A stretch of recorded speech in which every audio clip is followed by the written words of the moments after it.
Check, check. Check, check, check. 1, 2. 1, 2. I'll check the handheld in the meantime and come back to the lectern. Check, check, check. 1, 2. Handheld. 1, 2, 3, 4, 5. 5, 4, 3, 2, 1. Check, check, check. 1, 2. 1, 2. Thumbs up. I'll check lectern one more time for you. Cool. Everyone happy at the press? 1, 2. Check, check. Last sound check. 5, 4, 3, 2, 1. 1, 2, 3, 4, 5. Final sound check. Check, check. 1, 2. 1, 2. 1, 2. Check, check. 1, 2. Thumbs up. Check, check. Finishing up sound check. 1, 2. 1, 2, 3, 4, 5. 5, 4, 3, 2, 1. Check, check, check. Check, check. I need a thumbs up to make sure you're happy there. Check, check. 1, 2, 3, 4, 5. Check. 1, 2. 1, 2.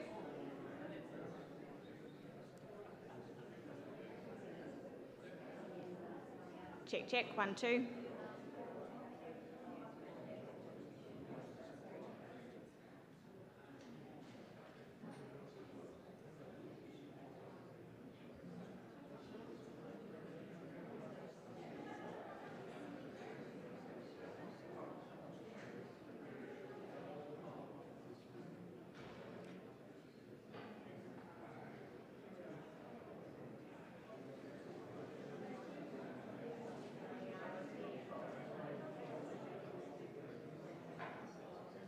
Check, check, check. 1, 2. Thumbs up. Handheld, Sean. And check. 1, 2. RX1. Check.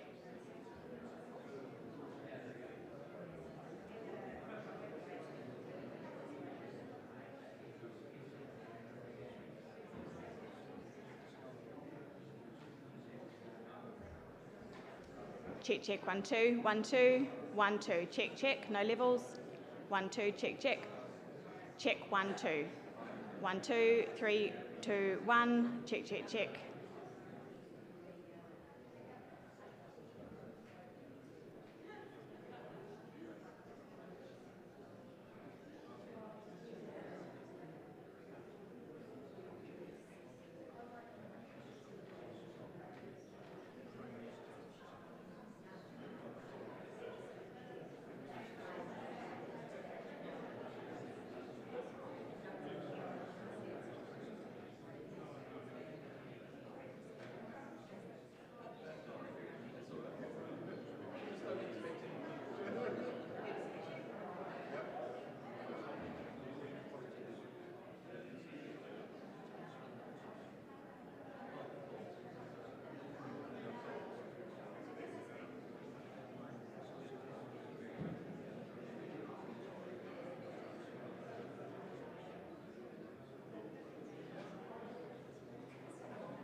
E na mana e na reo e rauranga tirama, tēnā koutou, tēnā koutou, tēnā koutou katoa.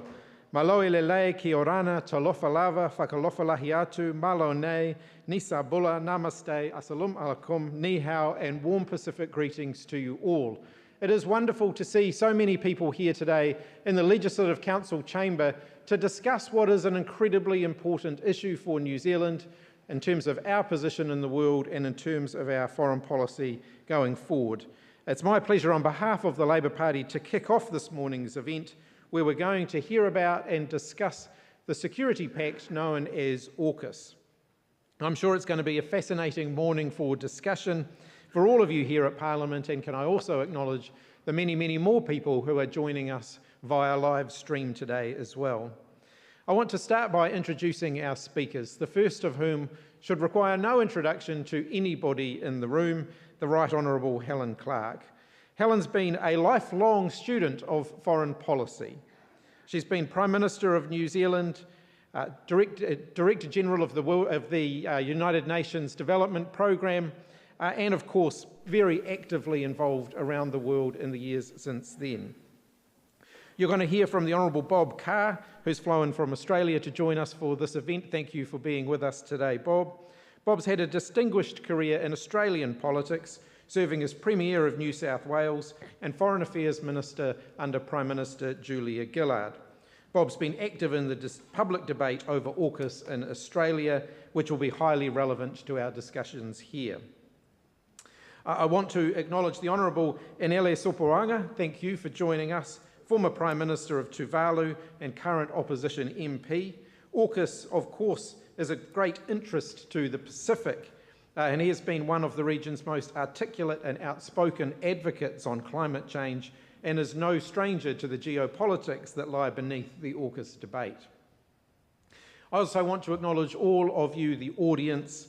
The range of people in this room and online demonstrates how much interest there is in AUKUS here in New Zealand and how important it is for us to carefully consider whether being part of AUKUS is in the best interests of this country. The agenda this morning is that we'll hear from the three key speakers, one after the other. There will be a short tea break, followed by a panel discussion where the three speakers will be joined by Professor Robert Patman of the University of Otago, and thank you also for being with us this morning. For the past quarter of a century, New Zealand's pursued an independent and largely bipartisan approach to foreign policy, and our nuclear-free stance has extended for at least a quarter of a century prior to that as well. Recent signals from the current government suggest that that is now changing. Having spent the last election campaign saying they agreed with everything that the last Labour government was doing when it came to foreign policy, they now seem to be diverging from that path. And AUKUS stands out as a clear example of where we are seeing that. When we were in government, we said we wanted to know more about AUKUS Pillar 2 before we could form a view on what, if any, relationship New Zealand should have with it. The new coalition government, however, seems to be rushing headlong into it, without any electoral mandate to do that, without having even clearly articulated what it is they think they're signing us up to. There are many unanswered questions about the implications of the government's desire to join Pillar 2 of AUKUS. So I want to thank my colleagues, the Honourable David Parker and the Honourable Phil Twyford, for organising this event today. We hope that it will add to the public debate that we need to have about AUKUS. I'm sure it will help Labour to develop our policy going forward as well. So finally, a couple of housekeeping matters. If you need to use the toilets, they're on the ground floor where you came in. You just go back down the stairs again. And in the unlikely event of an emergency, we'll be asked to evacuate to the park behind the building. Follow the instructions of your hosts if you are in any doubt. So now I would like to introduce our first speaker. Helen Clark has been Prime Minister, long-serving leader of the New Zealand Labour Party, United Nations diplomat, and of course continues to have a very active and ongoing interest in world affairs. So please, let's give a very warm welcome to the Right Honourable Helen Clark.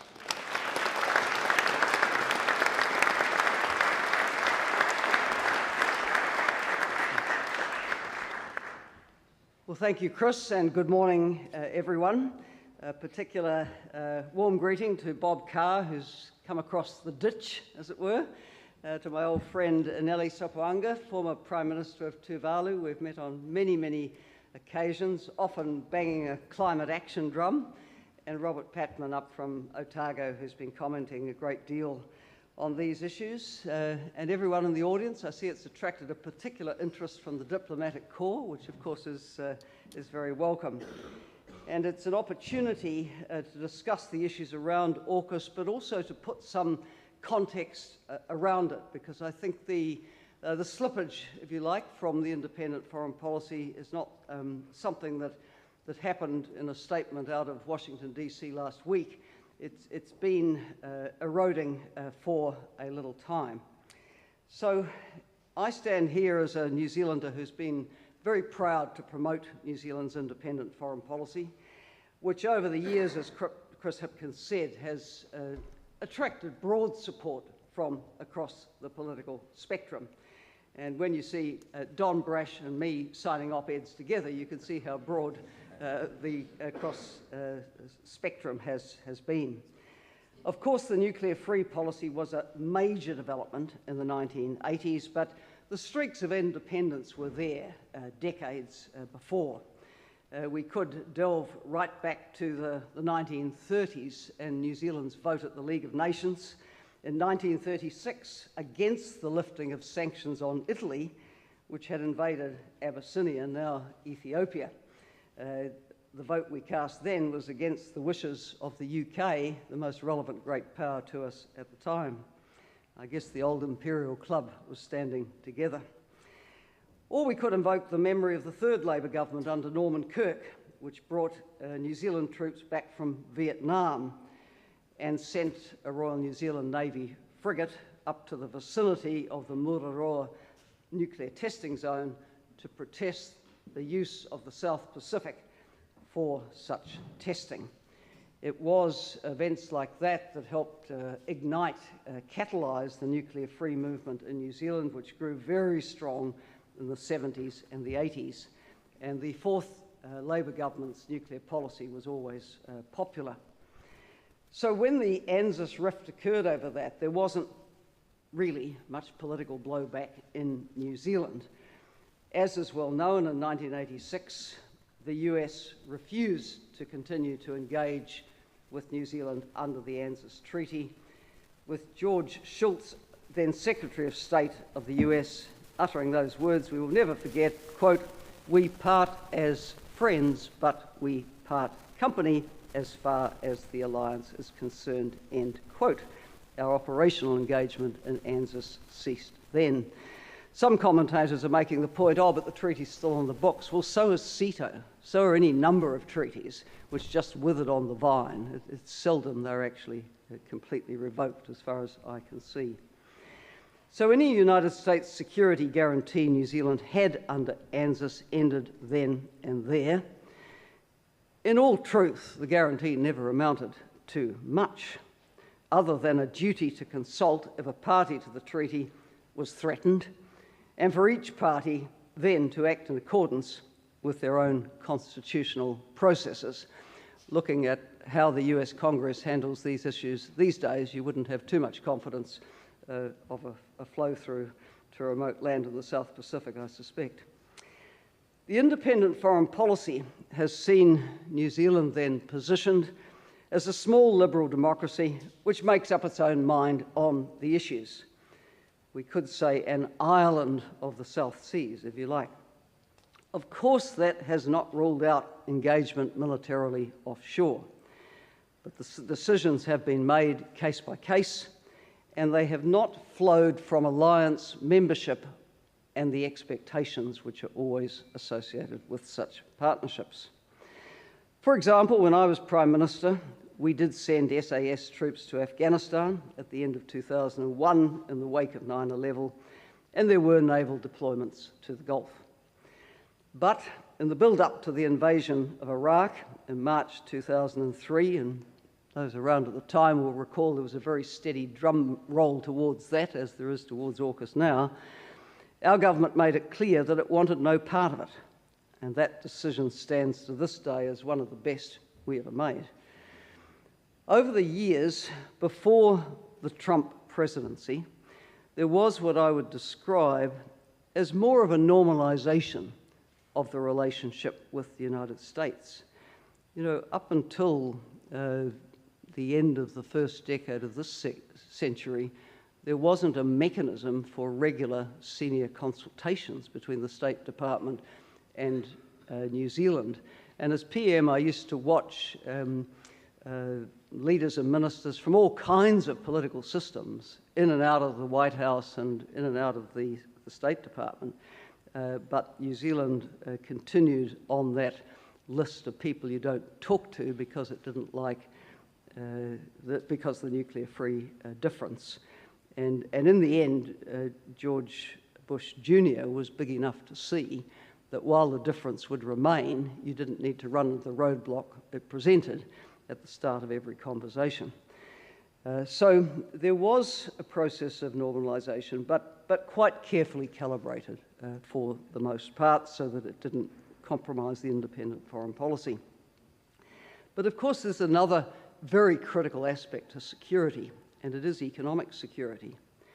And on the economic front, and particularly since Britain, our huge market at the time, entered the European Union in the 1970s, New Zealand had to get out and make its luck. We went through a very, very tough adjustment as a very large door closed on us, and we had to find other markets. Many of those available were nothing like the value of what Britain had represented to us. And we faced many barriers in that from all other liberal democracies except Australia, with which we've had the open trade agreement and a very deep trade agreement now for decades. The United States has never been amenable to an FTA with New Zealand. There were hopes in the 90s and the beginning of the 2000s that Australia and New Zealand together might conclude an FTA with the United States. I was informed by John Howard very early on in my time as Prime Minister that Australia would go it alone. And I have no doubt that New Zealand's foreign policy positioning was a feature of that stance. Of course, had the United States ever come into the TPP or into the now CPTPP, that would have been an FTA by the back door, but the Trump presidency killed that off. The EU market has always had a number of barriers for New Zealand, and clearly a number of those continue not to be addressed in the free trade agreement that has been agreed with it. The UK, now out of the EU, has signed a high-quality FTA with New Zealand, but of course it is not now a major market for New Zealand. But we did find many more open doors around the Pacific Rim, from Chile through the South Pacific to East and Southeast Asia. And of course, of all of these, the China FTA has yielded the greatest benefits. It has to, because of the scale of China, now taking some 26% of our exports, twice the size of the exports to Australia, and latest look, probably about 2.5 times what goes to the United States. Over the years then, China has come to be, as Chris Hipkins said last year, one of our most important and complex relationships. So now we have to weigh up where we position ourselves as tensions have risen considerably between the US and China.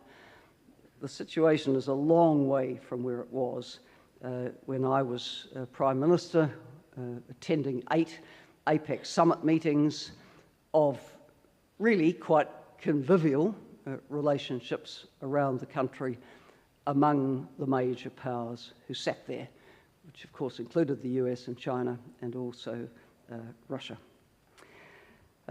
It was a feature of the Trump presidency that tensions with China escalated over a range of issues, including the weaponization of the pandemic, which hasn't helped to this day. Those who are following the pandemic negotiations in Geneva will see how tricky and fraught those are. But a feature of US foreign policy which has not changed with a change of administration is the rise in tensions with China. With the demise of the Soviet Union, the US enjoyed sole superpower status. China still lags behind militarily, but it is unquestionably now a great power, militarily and in economic strength. Throughout history, the emergence of new powers on the bloc has been disruptive and has often led to conflict.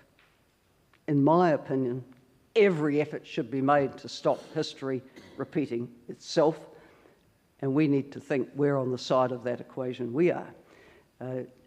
I think New Zealand should be a voice for de-escalating tensions and finding common cause where we can, and not a contributor to rising tensions. Our world faces so many challenges, not least the ecological, across our climate and biodiversity challenges, and the need to stop any future pandemic threat in its tracks. We have to be able to work on the basis of shared interests. We seem to focus a lot on shared values, but we have shared interests regardless of political systems. We are in all this together, facing these existential threats. And we run the real risk of not being able to address the existential threats if we divide into these, quote, values camps. New Zealand hitherto has carefully balanced its positioning, making it clear always what its values and views are, and pursuing its economic interests.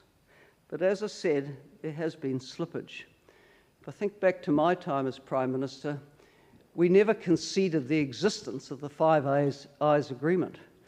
Well, fast forward to now, statements are put out on it by finance ministers.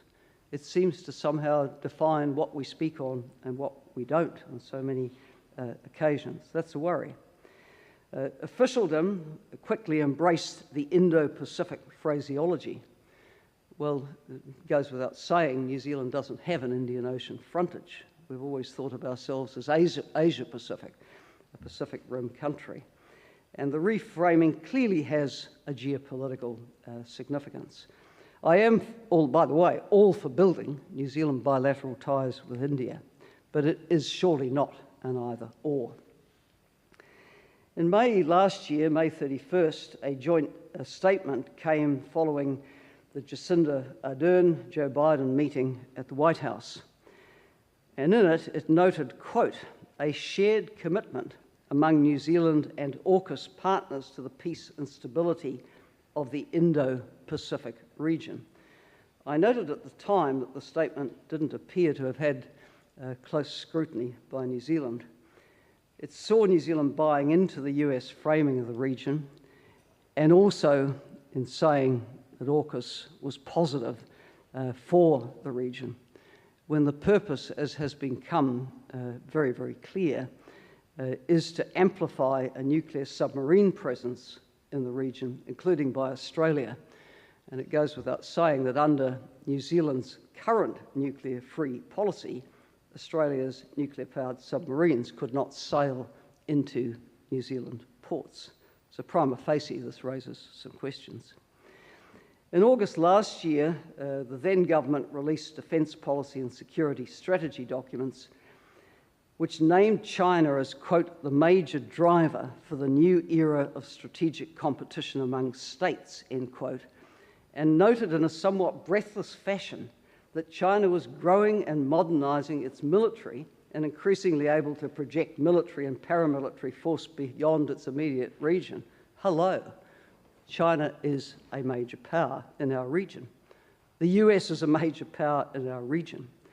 Our job, if we're maintaining an independent foreign policy, is to navigate both relationships and not act in ways which support polarisation and support a view that one side is driving tensions. It followed then from the Defence Policy and Strategy document the position of the previous government that, as Chris Hipkins said, it would explore what Pillar 2 of AUKUS had to offer. That was a missed opportunity to rule it out then and there, although I remain highly optimistic that a re-elected Labour-led government would not have pursued it. So, again, as Chris Hipkins said, foreign policy did not feature as any significant issue in the New Zealand election campaign. It has been recalled by some reporters that the National Party did promise to throw out the Russian ambassador, but a quick talk with Winston after the election stopped that. But in any event, voters were not sensitised to any likely changes in foreign policy settings. And in the current context, this raises huge issues of transparency, as developments now suggest that New Zealand is taking a very different course. First, there was the backing for the bombardment of Yemen because its de facto regime had threatened disruption of trade through the Red Sea over Israel's war in Gaza. Yemen, of course, is one of the world's poorest countries, visited by me when I was UNDP administrator, saw some of the poorest, most malnourished children I've ever seen anywhere in the world, and it has known so many years of conflict. Saudi Arabia and UAE have been bombing it since 2015 in an attempt to dislodge the Houthi regime, unsuccessfully. These are tough people. New Zealand should have demanded that the root cause of the shipping route disruption was addressed rather than joining enthusiastically in backing the bombing. Then there was the naming of China as being behind a hacking of the New Zealand parliamentary computers 3 years ago, a statement choreographed with US and UK statements about hacking. This was gratuitous. As Richard Preble pointed out in the Herald yesterday, there are no state secrets on the parliamentary computer. We're an open book around here.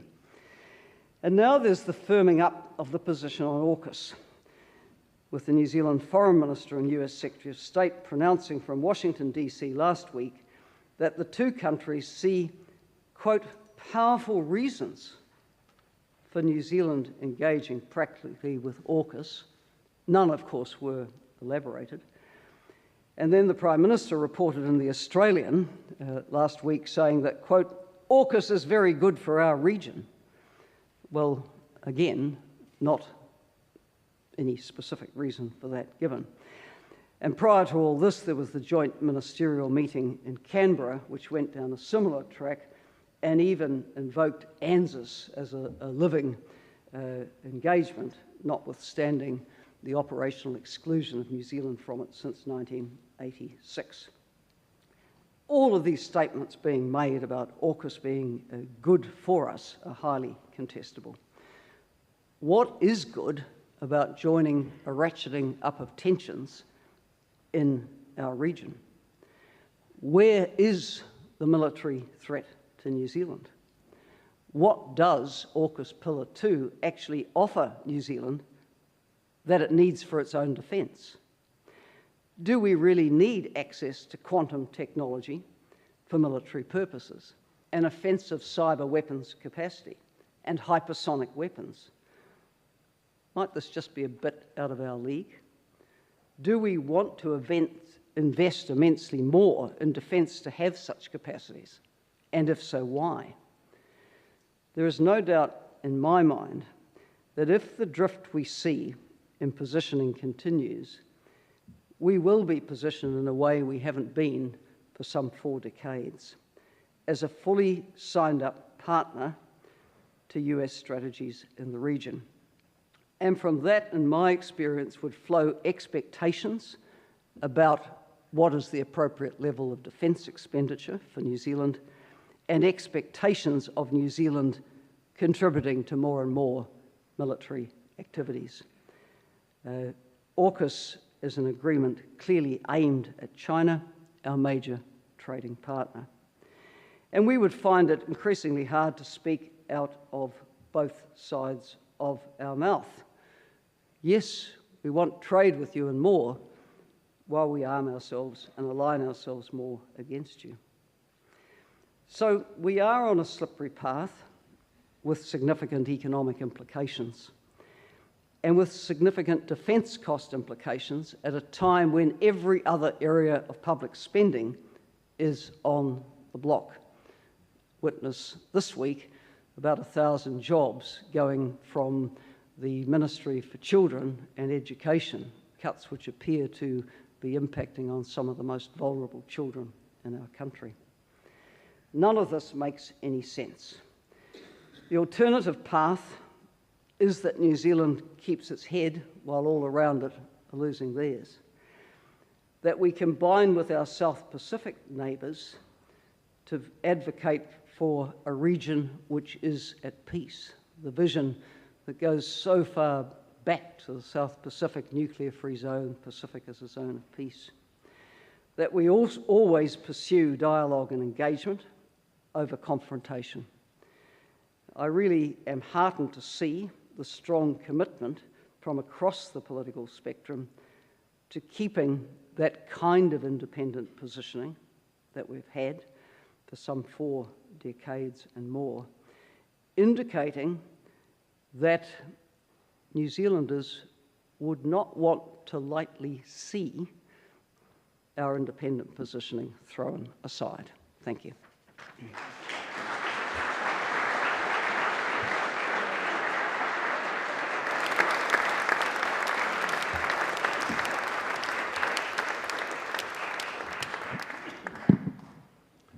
Good morning, kia ora tātou. I'm Phil Twyford, one of the co-hosts for this morning's event. Thank you, Helen, for that excellent opening gambit in this discussion this morning. I want to just alert you to the on-screen, if you have questions for the speakers and through the course of the morning, feel free to text them through to that number. And if we have time in between the speakers, then we will take some questions from the floor that you have submitted through the text number. And that also goes for people who are watching on various platforms on the live stream. So, Helen, I'm going to steal the prerogative. We have about a little over 5 minutes before we go on to the next speaker. But I wanted to put the first question to you, and that is just that it's a little surprising to see Helen Clark and Don Brash co-signing the same op-ed.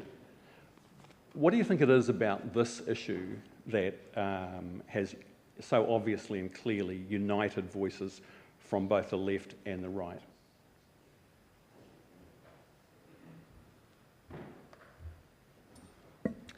I think there's a couple of things. I think when you have a very long-term foreign policy and security setting, and suddenly out of nowhere that's thrown up in the air. And as I say, there's been a choreography towards this, choreography well ushered by officials, I would say.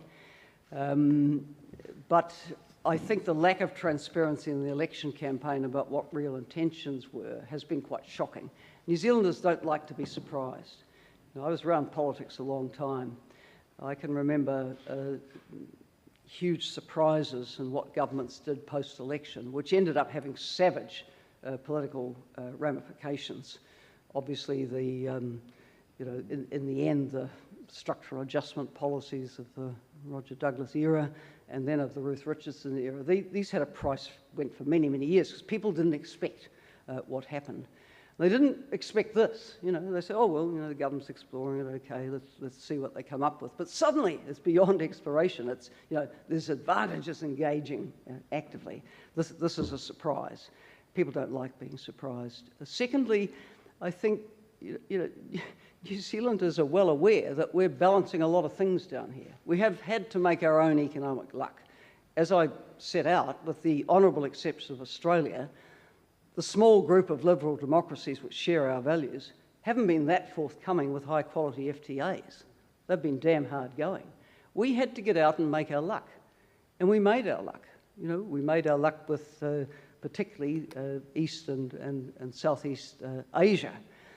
As I said, I'm all for building up the relationship from India, but I can't find a single person who knows the India and New Zealand relationship well, who thinks that there's any chance of getting a quality FTA with India. So if we're going to offend the major trading partner and think somehow something else is going to snap into place for 26% of the exports, we might be in for the kind of shock adjustment we had when Britain entered the EU, which we probably thought was never quite possible either. So people, I think, are reasonably hard-headed. We have to make our way in the world. Yes, we're a small Western liberal democracy. Yes, we raise our views, and we like to have a strong enough relationship to be able to raise them and go on and do other business as well. So I think that all of this is swirling around in the background of people across the political system saying, is this sensible? And then, when you look at what would potentially be on offer under Pillar 2, it's clear these things come at a huge price. But why would you pay it? Does the defence of New Zealand need this? Or are we accepting that we're just going to be a cog contributing into an alliance that is going to have these things, which is a bit where I think the Australian debate is heading with the submarines, that they may never get them, but they might get an American base with them off the coast somewhere. So, all of these are issues. I wonder if you'd like to say something else about the relationship with China, which in many ways is the sort of elephant in the room in this debate. We have a long diplomatic relationship with China since the recognition of the People's Republic, as you've talked about, how important the trade relationship is. Everyone, I think, understands well that there are things in terms of values that where there isn't alignment with China. But now, with AUKUS, the suggestion is that we sign up to a military pact that's designed to confront or contain China. How do you think we should assess the relationship with China in this context?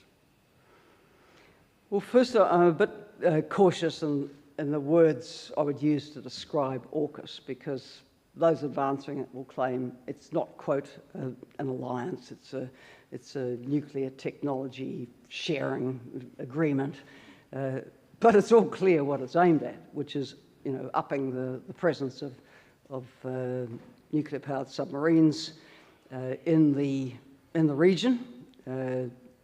China is the object of that. Australia, of course, has never gone down a nuclear weapons course, but for the others, there'll be a neither confirmed nor denied policy around whether there's nuclear weapons on the nuclear-powered subs, and so it goes. So it adds to tensions. And if New Zealand aligns with this in any way, it will be seen as firmly putting its stick in that camp, which I don't think is in our interests. As I said, very complex relationship with China, but let's face it, it's by and large been a good relationship for New Zealand for a long time. Doesn't pose any military threat to us. It's been a good trade partner. A lot of New Zealand businesses are there, Chinese businesses are here, the tourists come and go, sister city relationships. We've been courteously received at all levels in Beijing for a long time. We've never pulled our punches when it's come to things we've disagreed on. I mean, one of the most difficult moments for me was in the run-up to the signing of the FTA, which was scheduled, I think, for the first week in April in 2008. And the month before, there was, quite serious repression in Tibet. And I spoke out and said the New Zealand government had concerns. And there were ripples back from the post in Beijing saying that this could, in some way jeopardise the signing of the free trade agreement. To which I must say my attitude is, well, make my day. It's not that easy for me as a small Western Prime Minister to go to Beijing in this context either. And in the end, everyone drew back and said, look, let's make our points, but let's get on with this. So, we have managed this complex relationship, and we've done it, I think, on a basis of some respect both ways, and we have to keep doing that. But our ability to navigate like that inevitably is compromised by signing up to something like AUKUS with all the drumbeat around it of who it's really aimed at. Thank you. Big hand for Helen Clark, please.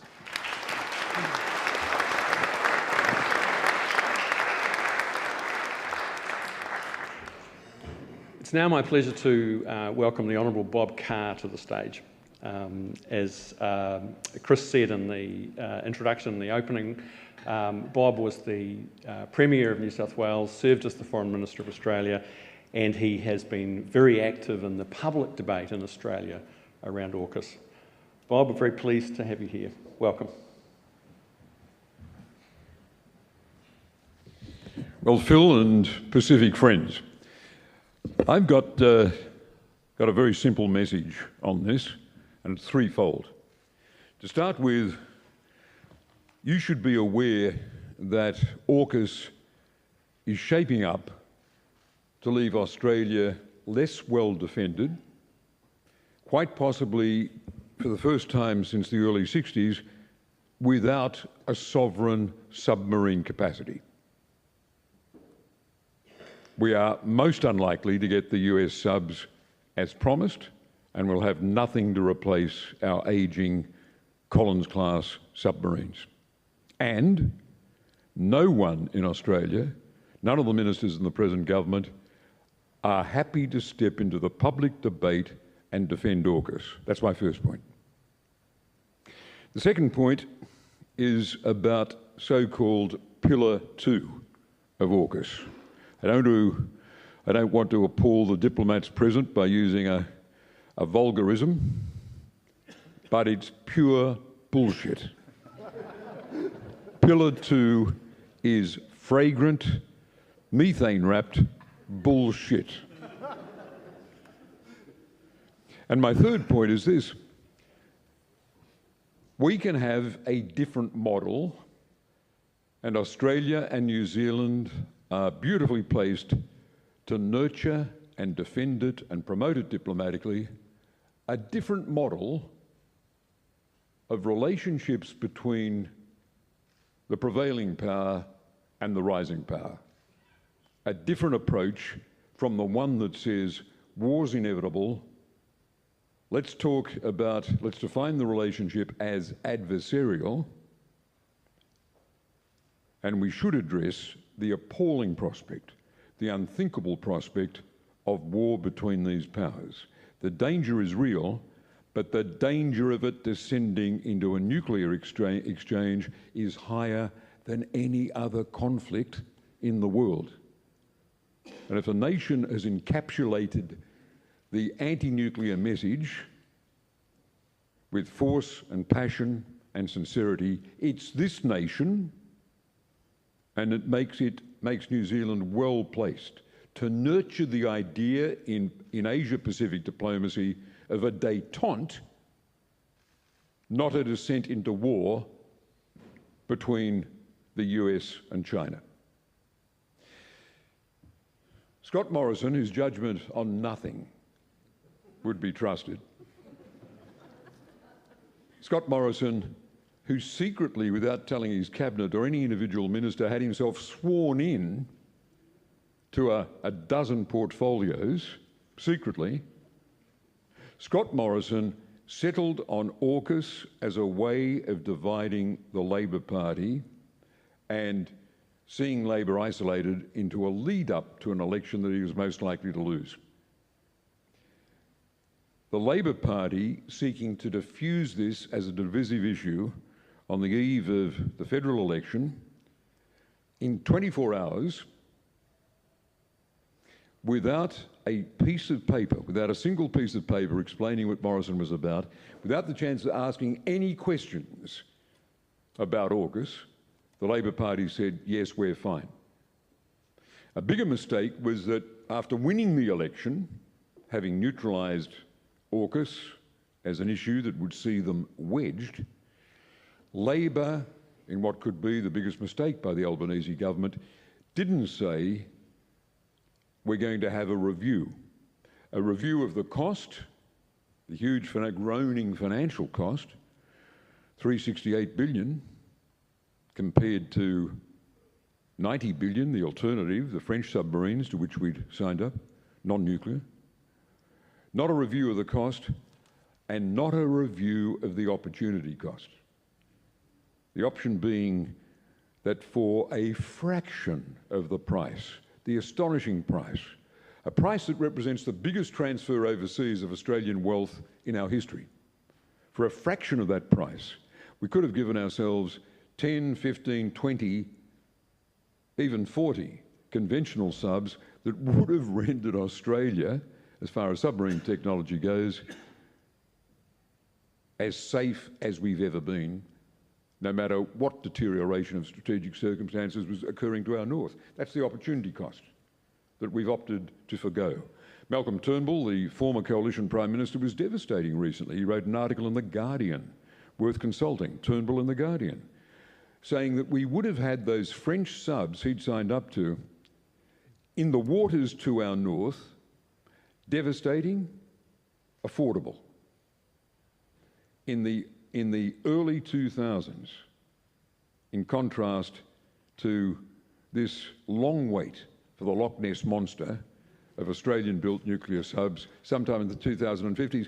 And if China has changed, and if we're dealing with a real threat from China, why are we settling on a technology, Australian-built subs, that's going to be available not till the 2050s, when British shipyards can get their act together and produce them for us with a few jobs thrown as a token to Adelaide? Boris Johnson's been boasting this is the jobs bonanza for the UK. We've been trying to argue that it's jobs in Adelaide that's going to lift the skill basis of the Australian economy.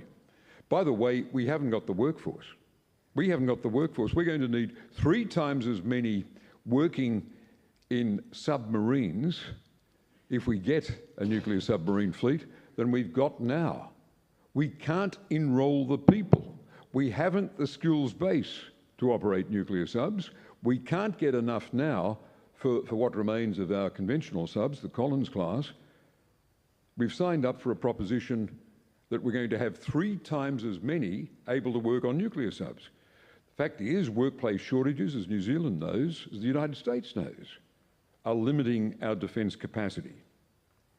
There are increasing reservations in the defence leadership in Australia about the squeeze on defence monies required by this proposition. We've got 11 surface vessels. The naval brass responsible for running that surface fleet are petrified that in future budgets, with the demands for AUKUS submarines, they will be squeezed even tighter than they are now. All other defence platforms are under threat because of the extraordinary, crippling cost, the unbelievable $368 billion. As I said a moment ago, the biggest transfer overseas of Australian wealth ever in our history. There are increasing reservations and a reluctance to make the follow-through decisions on AUKUS. For example, the AUKUS deal requires Australia to nominate an East Coast submarine base. Now, the government hasn't. The government is saying to the people of Port Kembla, who don't want to be a nuclear town, that this is a decision that's going to be made off in the 2030s. This could not be reassuring to the Americans, who want to see a demonstration that we are serious about this now. You can say to the Australian government, serious about AUKUS? Oh yes, we're deadly serious about AUKUS. This is a major commitment. Well, why don't you nominate whether the East Coast base, which is part of the AUKUS agreement, is going to be Port Kembla or Newcastle or Brisbane or somewhere north of Brisbane, set in the reef and in Queensland tourist territory? Between which resorts is the nuclear submarine base going to be planted? If serious, give us the port. The government doesn't want to make an announcement about it. It's part of the AUKUS deal, and the Americans are entitled to say, hang on, that is behind closed doors, if you're serious about this, are you making the follow-through decisions? So, Paul Keating has been devastating. Hugh White wrote what I think is the definitive polemic, academic Hugh White, the definitive polemic, taking this deal apart in the Australian Foreign Affairs magazine, dead in the water, the AUKUS delusion. And the key vulnerability is this.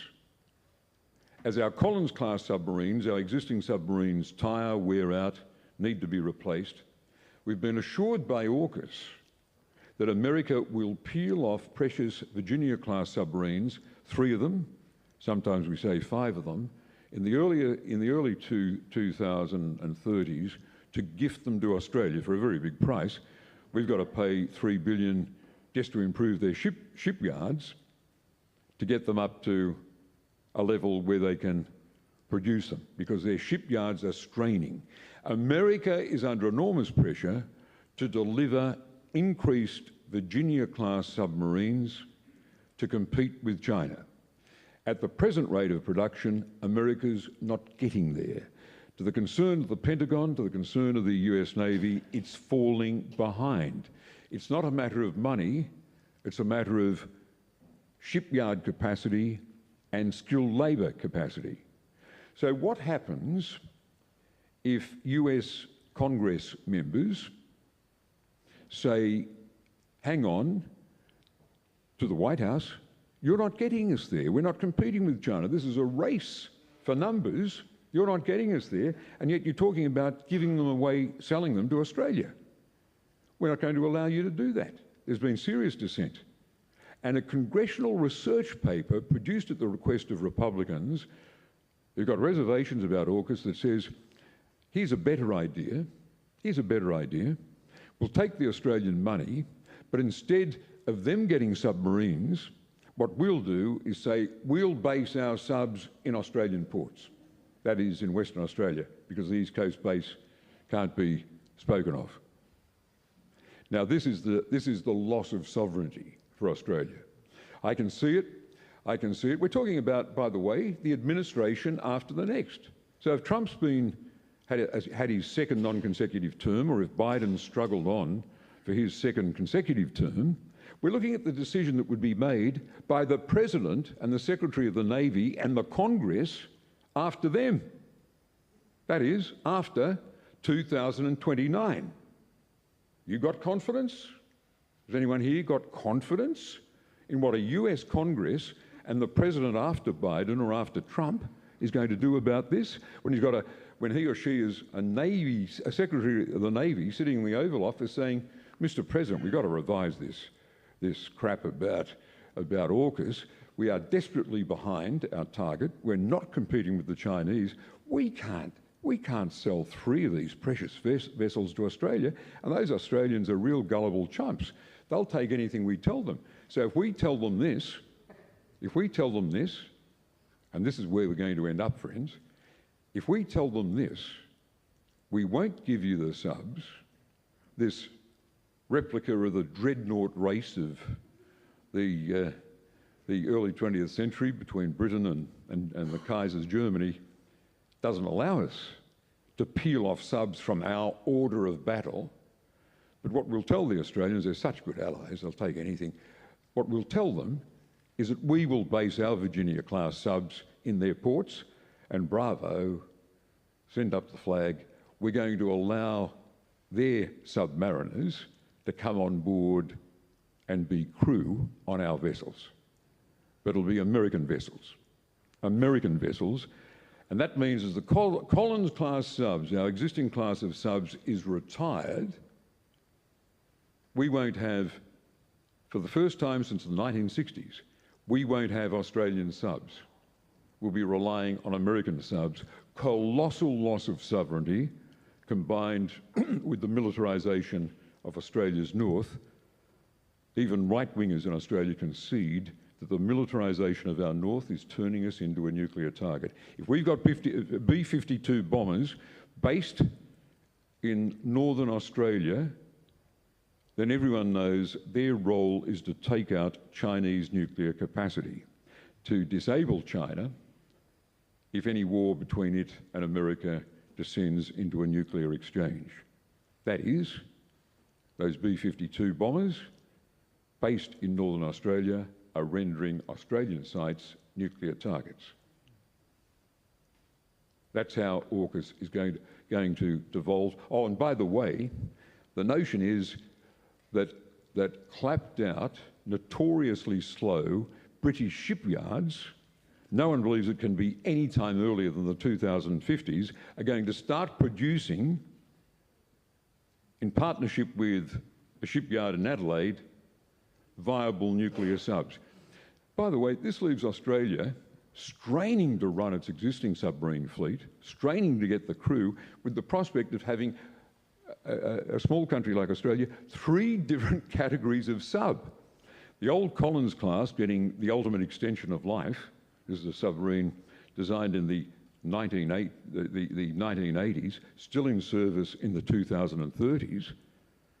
Just think, can you imagine any bit of defence equipment developed in the 1880s being used by Australia in the 1930s?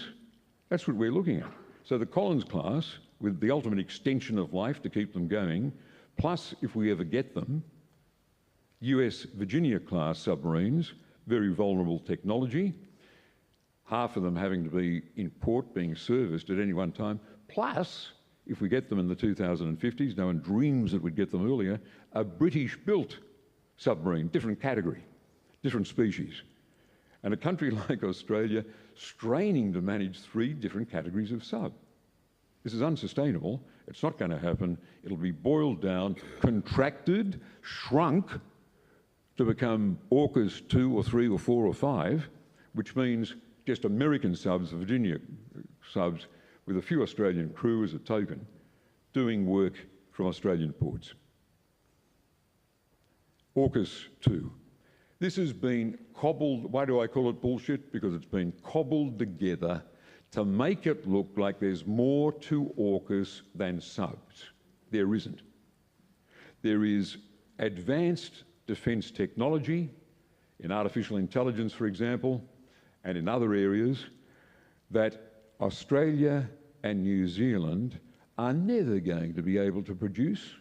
We are takers of such technology. And AUKUS 2 is based on having a sign-up to get this technology from the United States and swear that we won't buy it from any other supplier, not even from France or Germany, American allies. It's a huge gift to the American defence sector.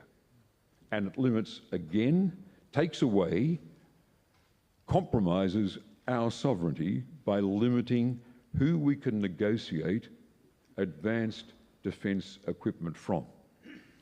And by the way, when AUKUS is defended as a response to a different China, the so-called China threat, here we're talking about technologies that may be applicable in 20 years' time. It's got nothing to do with the threat that America and hawks in Australia say is imminent, is upon us now. This is science fiction. And by the way, existing deals between New Zealand and the US, Australia and New Zealand, us and the UK, take account of this anyway. We're doing this anyway where it's got mutual value and without tying our hands for exploring arrangements with other partners. It has been concocted to make it look like there's more than submarines involved in AUKUS, to give it credibility by pulling in the New Zealanders and the Japanese, not interested in nuclear subs, and saying that they've signed on, we've roped them in to an anti-Chinese alliance or partnership. Let's move on to that. My third point, remember, it's about how America engages with China. America in 2017, under the cool-headed leadership of Trump, said we will now regard China as a strategic rival or adversary. The language in American strategic documents changed. Everything in diplomacy is about language. And what China and the US are very bad at doing is imagining how their behaviour affects the other. So China made the strategic error of ramping up a territorial dispute with the Philippines over Scarborough Shoal. The fact is, that galvanised the Philippines against China when it was leaning towards a sound bilateral relationship with China. America, for its part, said under Obama, we are going to pivot to Asia and the Pacific. 3/4 or 2/3 of our fleet will be anchored in the Pacific. Well, that has an effect on China. China says in response to that, this means the blockading of our ports if there's a war. It means clearly America setting itself up to attack our sea lanes of communication. So what does China do? It ramps up its activity in the South China Sea, building artificial structures and militarizing them. Something we and others are inevitably going to condemn, but one thing follows the other. If China ramps up its maritime territorial dispute with the Philippines and with others, then the world pays attention. And critics of China are gifted with an opportunity to say this is a threat. It's a different China. It's a threatening China.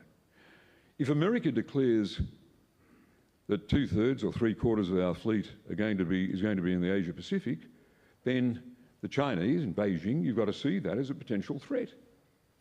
Here's the notion I want to share with you, and that is that friends of the United States and friends of China should begin, at first behind closed doors, to talk about winding back the tensions, less adversarial behaviour, planting with both sides the idea that there's more to be gained by expanding the areas of cooperation, not diminishing them.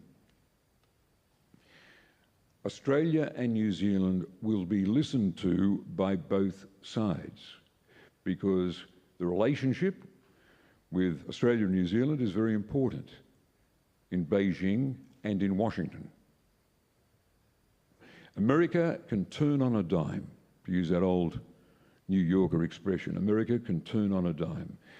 I can't believe that we are facing a situation now in the US Congress where Republicans are blocking aid to Ukraine and where the presumptive Republican candidate for president is saying on day one, I withdraw aid to Ukraine, which is an abandonment of the whole ethos of NATO.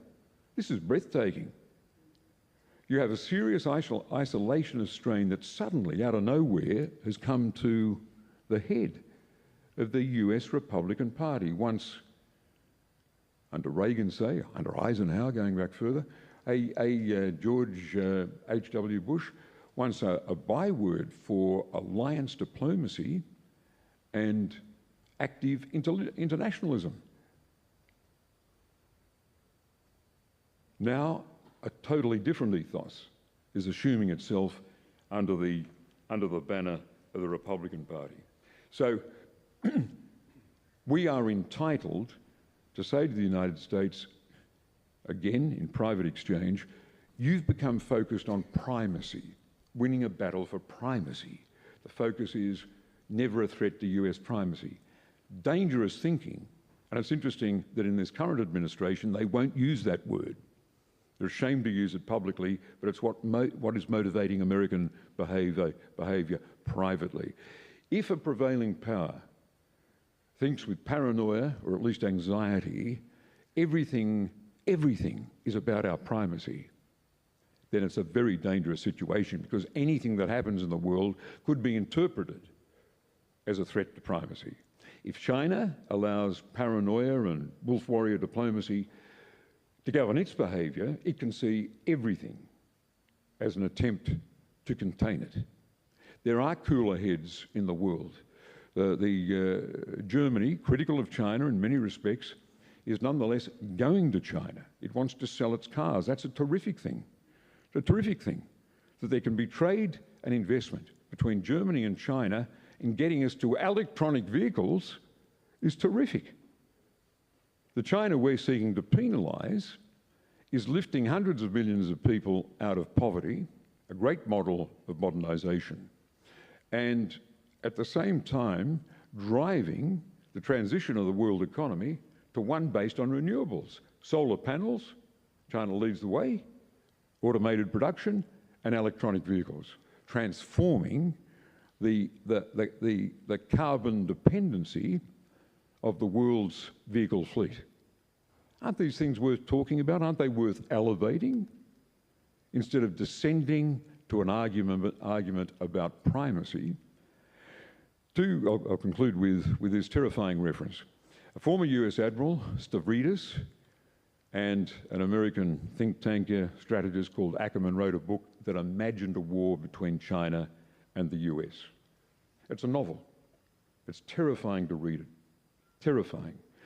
Because it shows how easily a war between the two could arise from a misunderstanding and a conflict in the South China Sea, and how quickly, how easily it could descend not into a massive Armageddon, but a slow motion nuclear exchange, where a desperate US president, designed to prove that she's strong under domestic political pressure, opts, after the loss of a US fleet to Chinese cyber superiority and regional strength, it's a fleet in the South China Sea, opts to press the button and send a US nuclear weapon into a Chinese city with a population of 10 million. China, of course, has got a capacity to respond and take out San Diego and Galveston. America then sends another nuclear attack China's way. It could, for example, take out the dams of the Yangtze and the Yellow Rivers. Both America and China would be crippled. There would be a new world order in which India, Iran, Russia would be the triumvirs. This is unimaginable. It's appalling. And New Zealand, with its gallant and plucky record, its principled record of elevating nuclear concerns, is well placed, I hope with Australia, to nurture diplomatically the concept there is a better way. And if the Soviet Union and Reagan's America, Nixon's America, could achieve a détente where areas of common agreement are expanded, areas of conflict negotiated away, then surely that's possible in this era between the United States and China. This is a different model. It's one New Zealand is well placed to nurture, I hope, with Australia.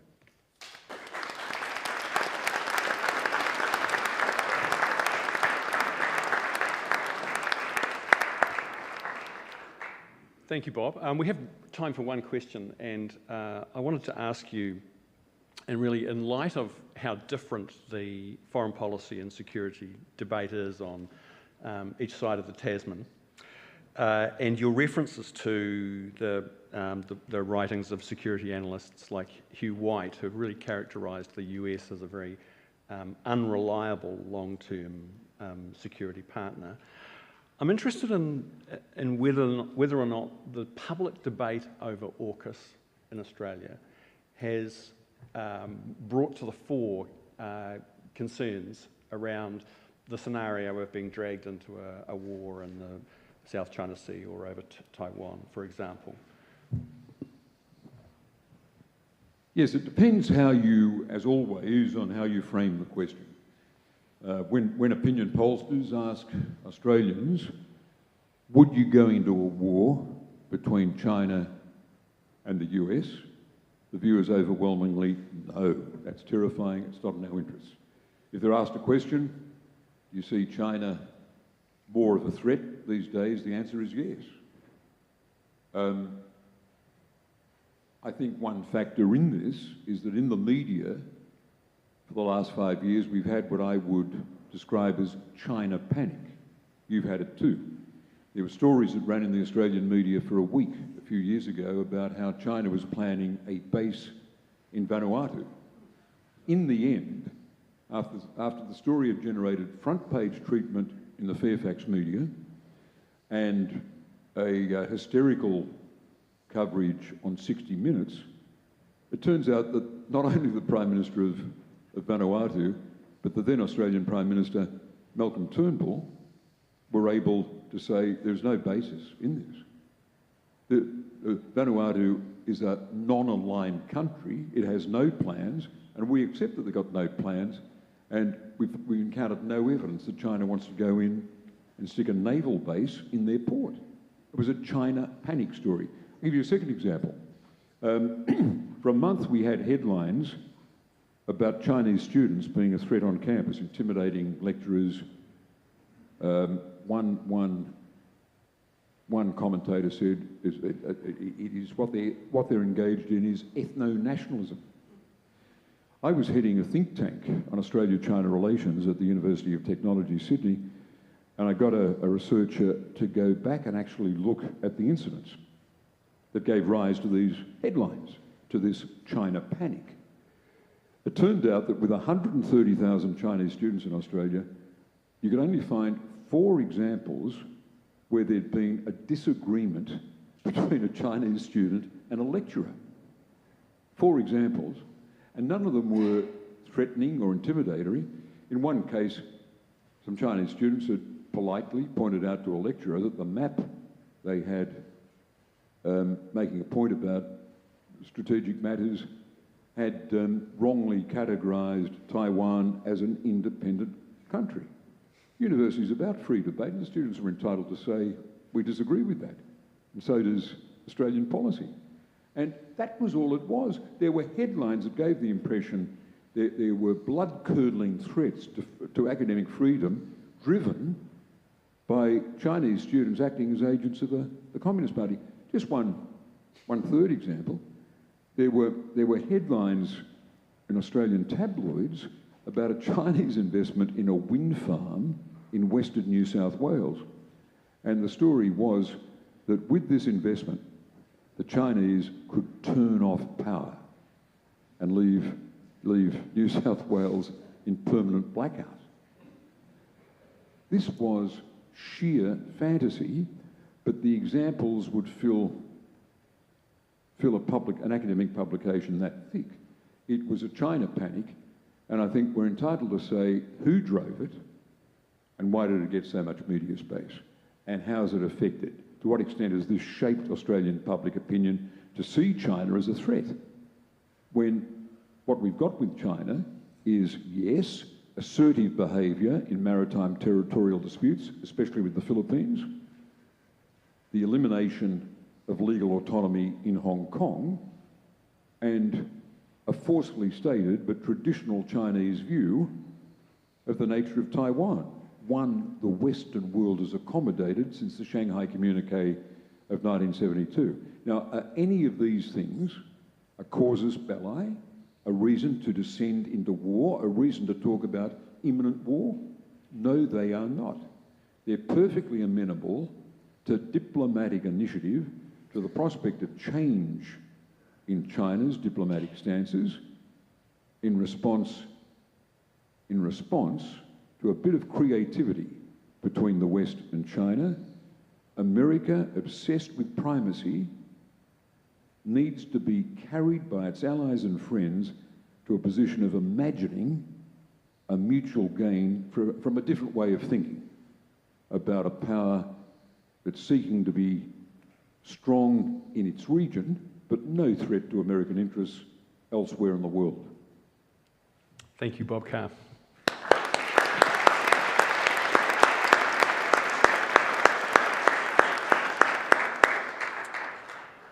Our next speaker was one of the contributors to the Pacific Elders' Voice, which for my money was one of the most interesting and thoughtful critiques of AUKUS early on after AUKUS hit the public domain. The Pacific region and our friends in the island states have a long history of managing and dealing with geopolitical pressures.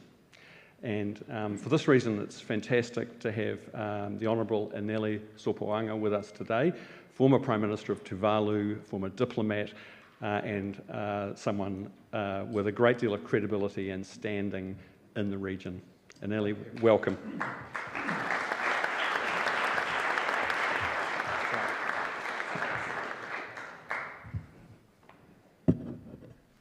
Talofa, Kirana, Maori, Bulavinaka, and how are you, mate? I won't go into the Australian vernacular, the language that Bob Carr was using this morning, but it is a great pleasure for me to be here in this very important event. I also acknowledge the presence of Prime Minister Chris Hipkins and Prime Minister Helen Clark, Right Honourable Helen Clark, and friends. I also acknowledge the presence of friends from diplomatic corps who are present here, and all those who are like-minded on the issue of AUKUS. I speak, as Phil was saying, also representing the voice of the Pacific Elders' Voice. It's a group of former leaders of the Pacific who sit down and digest issues of relevance and of interest to the livelihood of Pacific Island countries. So in 2021, the Australian government announced the AUKUS agreement with the US and UK governments. At the time, they said that the so-called security partnership will promote, and I quote, a free and open Indo-Pacific that is secure and stable. The AUKUS agreement aims to, and I quote again, expand our individual and collective undersea presence in the Indo-Pacific and contributes to the global security and stability. In these outcomes, AUKUS reflects the principle that shared action taken in partnership can benefit all. My question this morning, and that is my main question, is who is the our?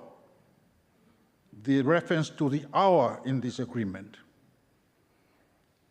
These nuclear-powered submarines, which are effectively nuclear power stations operating within a boat, will be cruising through the waters of the Pacific Island nations without any consultation whatsoever with Pacific Island countries.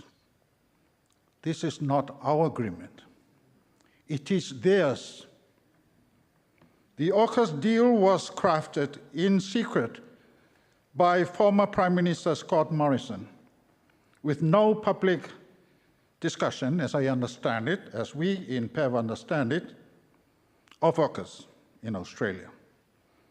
No mention in the media, nor in the Parliament of Australia, nor in Cabinet. This agreement has been carried on by the Albanese government, again without public consultation, as to whether such agreement is needed. When we Pacific leaders signed the Boe Declaration on Regional Security in 2018 in the Nauru Forum, we reaffirmed that climate change remains the single greatest threat to the livelihoods, security, and well-being of the peoples of the Pacific, and our commitment to progress the implementation of the Paris Agreement. The declaration goes on to say that we affirm our stewardship of the Blue Pacific and aspire to strengthen and enhance our capacity to pursue our collective security interests. Collective security interests, given our responsibility to sustain our Pacific peoples, culture, and our resources. Our interest in regional security did not include the deployment of nuclear-powered submarines. This is a contemptuous disregard for the Pacific regionalism. We did not ask for these submarines in our waters, and we don't want them cruising by in the waters of our island nations. As the Boe Declaration clearly states, that the greatest threat to the security of the region is climate change.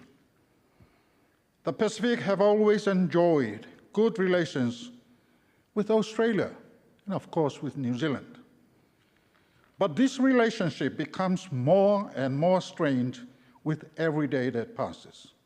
Our future is being compromised, undermined by Australia's climate change policy, or more correctly, its fossil fuel export policy. This is a security threat to our survival. Ironically, while Australia continued to posture around the security threat of China, so I understand, it continues to sell coal and gas to China at huge amount of money. I'm not sure whose delusion what these AUKUS people are living in, but introducing nuclear-powered and likely nuclear-armed submarines will only inflame regional tensions and make the region less secure and stable. This is very clear, as we heard from the previous speakers. It is also clear that the Australian public are being completely duped by the AUKUS seal. The costs are astronomical. It is hard to believe that the Australian public support this alliance. Media reports suggest that the purchase of nuclear-powered submarines will be in the region to the taxpayers of Australia between 268 billion Australian dollars and 370 or 368, as Bob referred to, $1 billion by the mid-2050s. Just last week, I heard the Australian government has signed a new agreement with the UK government to provide financial support, as Bob Carr referred to. I won't go into that further. Apart from the huge cost, the acquisition of nuclear submarines by Australia flies in the face of the Rarotonga Treaty, the South Pacific Nuclear Free Zone Treaty, to which we are all parties. This is a shameful disregard for the long and tragic history that the Pacific has suffered from the detonation of nuclear weapons. We know we are testing grounds for nuclear bombs by the United States, the French, and the United Kingdom. The Treaty of Rarotonga Nuclear Free Zone Treaty was considered and concluded in Tuvalu during the 1984 forum. That event has got a hallmark, the milestone of agreeing for the Treaty of Rarotonga. I remember very well. I was protocol officer. I see High Commissioner Phil Tipu there. I was a liaison officer to Australia's Prime Minister, Bob Hawke, and David Longy was there too. They were riding push bikes on the runway in Tuvalu, and all the locals were laughing at them. So, allowing nuclear submarines to travel through the Pacific flies in the face of horrific legacy. Of course, we will never be told whether these vessels will be carrying nuclear weapons or not. What happens when these nuclear submarines become obsolete? What happens if they're to the nuclear waste that would be left behind in the Pacific Oceans? We are creating a contaminated region for generations to come. The people of Tuvalu have witnessed this insidious world of secrecy under the illusion of regional security. Recently, the previous government of Tuvalu signed on to a security pact with the Australian government entitled Falepili Union. This flies in the face of the PICS, Pacific Island countries, calling for collective security pact for Pacific states, a union of Pacific states perhaps. In all my years of politics, I have never seen anything so brazen and disrespectful as this Falepili agreement is.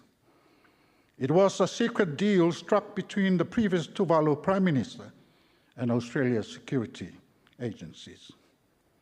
For a small migration entitlement, Tuvalu was being asked to hand over its sovereignty to Australia. It basically said that before Tuvalu entered into any security agreement, it had to get Australia's approval first. This is neocolonialism at its worst. It is disrespectful of Tuvalu's national interests, its sovereignty interests, and slight on Tuvalu's ability to make strategic decisions on its own. It was shameful bullying by Australia.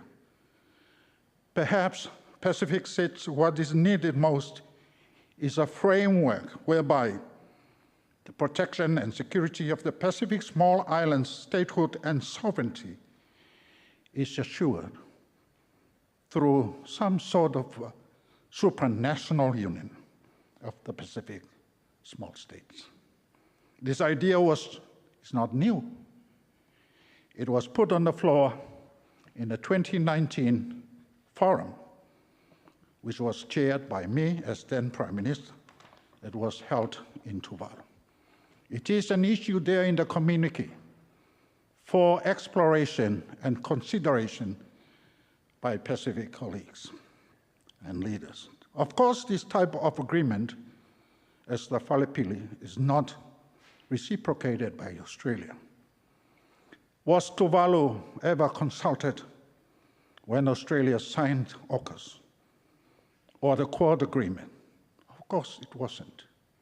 It was never considered important to be consulted.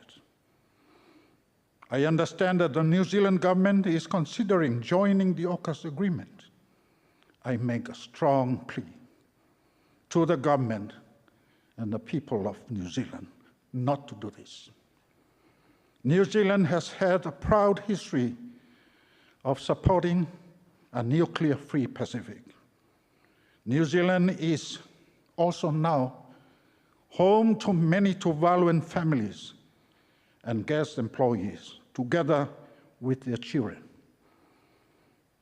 While I thank then Prime Minister Helen Clark, she was the one who offered the opportunity for the opening of the regional seasonal worker scheme for Tuvaluans, and also the PAC, the Pacific Access category to New Zealand.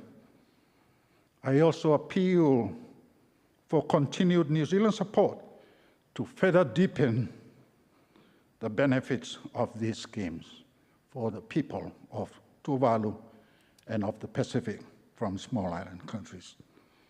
We certainly hope that this proud history of New Zealand will remain, and that New Zealand and Pacific seats remind ourselves of the Boe Declaration, of the Rarotonga Treaty, to which we are all party, with pride. Our top priority in the Pacific must continue to be addressing the existential threat of climate change. We save Tuvalu and the islands, we save the world. Whaptai Tuvalu mo te tua. Thank you.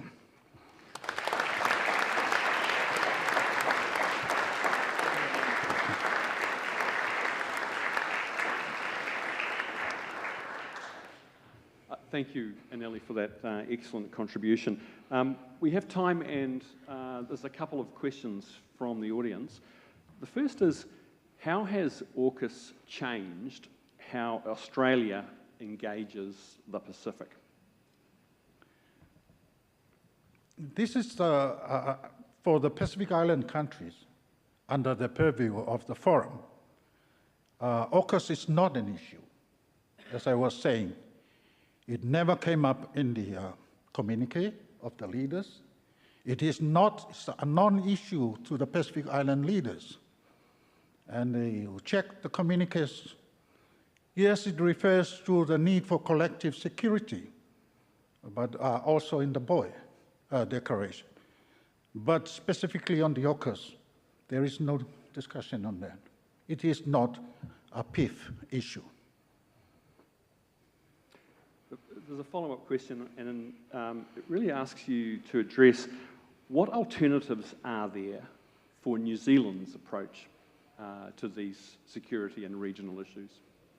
I think what we have heard from the leaders spoke before me, that perhaps we really need to contextualize initiatives such as the AUKUS, for example, into the top priority security issue for the Pacific Island countries. For example, climate change and sea level rise.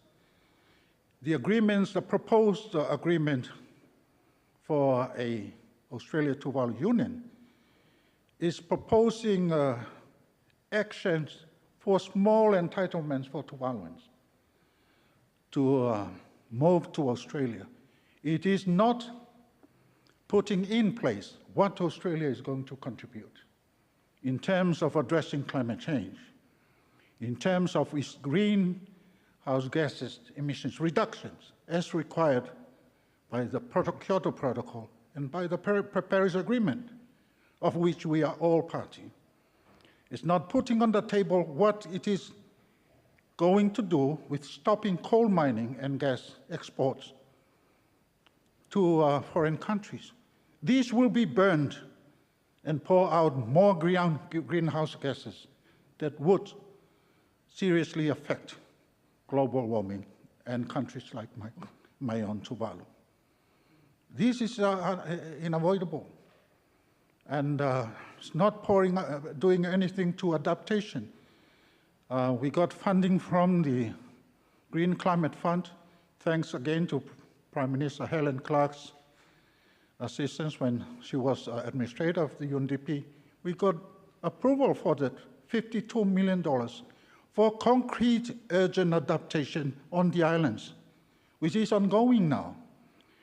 I was thinking, if this $370 billion was to be rescheduled as a long-term adaptation response by Australia, rather than spending on these technology things on submarine, I think it would be much more welcome, and Australia would do a lot also in revising its own emission reduction policies.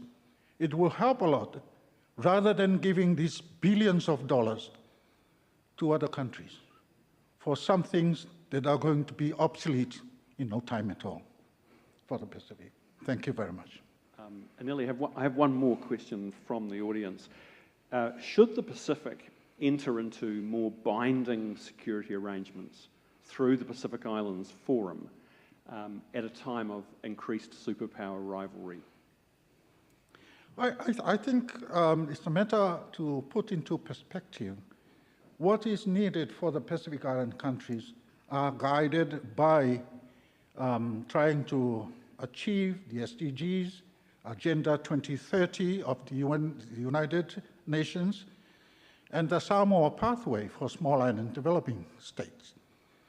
And therefore, I don't think there is a place for high politics initiatives such as AUKUS to be unnecessarily dropped on the laps of Pacific Island leaders who do not have any single capacity to deal with these things. As you know, we in the Pacific have regional, beside the forum, we have the SPC, we have the SPREP.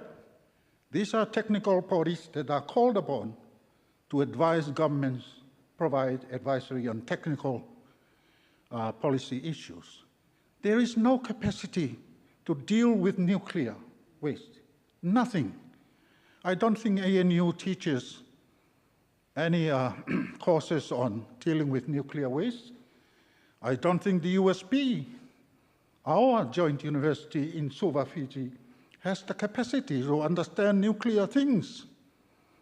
I think we need to focus on programs or initiatives that deal with the fundamental issues that challenge the existence and livelihood, food on the table, health and education, and building capacity for Tuvalu and other small island countries of the Pacific.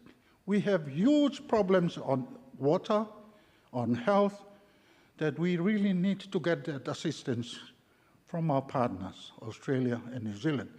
And dare I say, I think China and Taiwan as well. I think we need to harness this in order to address holistically security issues for small islands. Thank you, Thank you Enele very much. Sopoaga.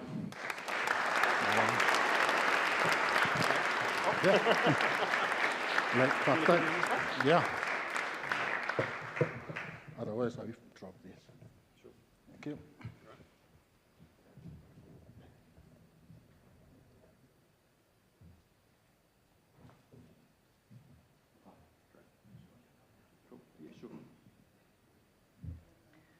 Well, look, thank you for those wonderful addresses. We've all been sitting down for a while now. We're going to break for a cup of tea. You'll have to crowd around the tables there and grab it quickly in order for everyone to get something to drink before we reconvene, and not very long. We're then going to have a panel discussion, which is going to start with Professor Robert Patman giving some of his reflections on what he's heard and his own views. And then I will convene a discussion between the panellists. So have a quick cup of tea and come back here. We're trying to keep to time, in part because Helen Clark has to catch a plane. So we're back at 12. Thank you, everyone. Sorry, back at 11.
Thank you, Robert. Thank you. First of all, I'd like to thank our three excellent speakers this morning and very stimulating presentations. And what I thought I would do, just to redress the balance a little bit, is just run through for you some of the key points made in favour of AUKUS before casting a little bit more scepticism. I think the claim for AUKUS goes back to the idea that the international order at the moment is being determined by US-China rivalry. This is an interpretation of world politics based on the idea that great powers determine the key outcomes. What we're seeing, of course, according to AUKUS advocates, is a growing arms race and points of extreme political tension from North Korea to Taiwan. And this, according to the advocates, highlights the need for an arrangement like AUKUS to provide a counterweight of, quote, like-minded partners to ensure greater stability. In this binary context between where you have two great powers which are in rivalry with each other to shape the world in their own image, the argument says that New Zealand's preferred option of what's called hedging, according to realist scholars, they use this term hedging, where middle powers or small powers position themselves in a way where they can retain simultaneously good relations with great powers. They're saying that that option for New Zealand, given the intensification of the US-China rivalry, has now been squeezed. And as a relatively small country, although I don't think we're as small as we sometimes present ourselves, we must now choose. So one of the refrains that AUKUS supporters often say is that New Zealand must pick a side. Given New Zealand's history, liberal democratic values and existing security ties with AUKUS partners, it makes sense, according to the AUKUS advocates, for Wellington to align itself with the agreements, with Pillar 2's long-term strategy, and, AUKUS's long-term strategy to deter and contain China's expanding military power, which, according to the AUKUS advocates, is a threat to all liberal democracies in the world. Failure to do so, failure for New Zealand to take the opportunity presented by Pillar 2, will mean that New Zealand will become less of an independent actor, and also it will be denied access to emerging state-of-the-art defence technologies, which are apparently on offer under Pillar 2. So I think that's the gist of it. I hope I haven't been unfair to the AUKUS advocates. I don't want to repeat what's already been said, but I'd like to add just a few points for the discussion, because I think we're all anxious for people to get fully involved. Firstly, I can't help thinking, listening to our three speakers this morning, that it was the great Karl von Clausewitz, the great Prussian strategist, who once said that good strategy consists of a clear objective and the necessary means to achieve that objective. And what is the objective of AUKUS? At that founding meeting of AUKUS in September 2021, the key objective was to uphold the rules, international rules-based order in the Indo-Pacific. And of course, unspoken was the biggest threat to that was from China. So the problem is, and that the international rules-based order, in my view, and I suspect in the view of our previous speakers, is not just being threatened by US-China great power rivalry. Yes, it is a threat, and we're impacted by that. But there are multiple threats to the international rules-based order. We've seen the threat during the last 6 months of US great power exceptionalism with respect to the handling of the Gaza crisis. After all, you could argue that the American stance in relation to Gaza has dealt a body blow to the rationale for AUKUS. If AUKUS is all about upholding the international rules-based order, America's had a wonderful opportunity to demonstrate what it means by that in relation to Gaza. But unfortunately, Gaza has become a bonfire of international law, which again casts great doubt about the rationale for AUKUS, the official rationale. And this is a point I want to really emphasize. We as a country, New Zealand, has a huge stake in not just upholding the international rules-based order, but actually extending it. And as Mr. Peters, he gave a fine speech in the UN General Assembly. He said the right things on the Gaza situation, although in my view that speech was 4 or 5 months too late. But it was hitting, and he did mention that New Zealand, he's quite right, has always opposed the use of the veto. Now, the fact that the UN Security Council is so paralysed is a major problem for small and middle powers. How can we uphold a rules-based system when you have 5 countries who can block anything they don't like? And we've seen that at the moment, the use of the veto is destabilising global security in the 21st century. So this is not just a sort of academic or peripheral concern for New Zealand. This is a core concern for this country. And it's very important that we position ourselves in a world where there is multiple threats to the rules-based order. I've mentioned 2 of them: US great power exceptionalism, Chinese assertiveness. We should have no illusions about China. China's an authoritarian state, it's a dictatorship. And we shouldn't. The question is AUKUS the right vehicle for dealing with this challenge? That's one of the key issues. What are the other challenges?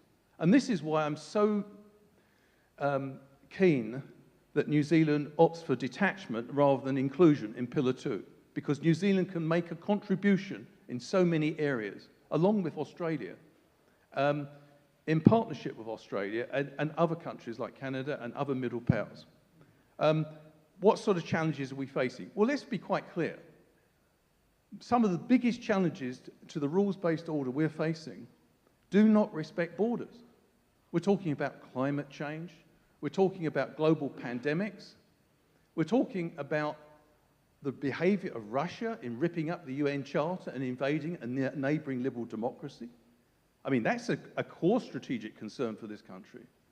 And then we're seeing the problems of an expanded global economy, another problem that doesn't recognize boundaries. So in short, given the fact we have an international order which is threatened on multiple fronts, I think it makes a lot of sense for New Zealand to position itself in a way that it doesn't feel tongue-tied on key problems that affect it, and in a way which I anticipate it will do if it becomes part of Pillar 2. So I think there's some of the major points I wanted to make. I think sometimes we shouldn't underestimate. One thing I would like to see Australia and New Zealand work closely together on, it's just, if you like, an academic dreaming, but I think it's worth making the point, because sometimes dreams can become reality over time. And that is, I think Australia and New Zealand should be pushing for serious United Nations security reform.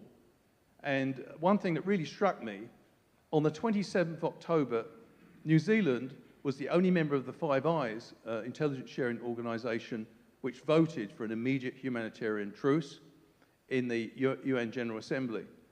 We then co-sponsored a resolution which demanded an immediate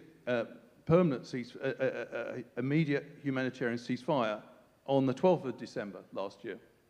What really struck me about this is the fact that the US veto, of course, blocked, the UN Security Council has the ability, of course, to block issues and resolutions of the UN General Assembly are non-binding. The crucial thing to note, however, one should really consider whether, rather than trying to scrap the veto, whether the UN General Assembly, if it does manage to have a situation as it did on the 12th of September, where 160 countries voted for something in the UN General Assembly, but their wishes are ignored, surely we should be in a situation where if 2/3 of the General Assembly agree on something, and it's very rare, if they do agree on something, surely that should override any veto by the UN Security Council. So I think there should be a case for tweaking the rules to try and make the UN Security Council much more functional. Thank you very much.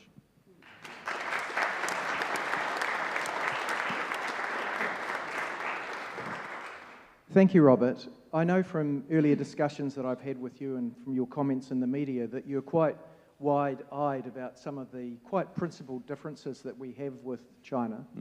It's often easier for us to be critical of some of the imperfections in the US system, Sure.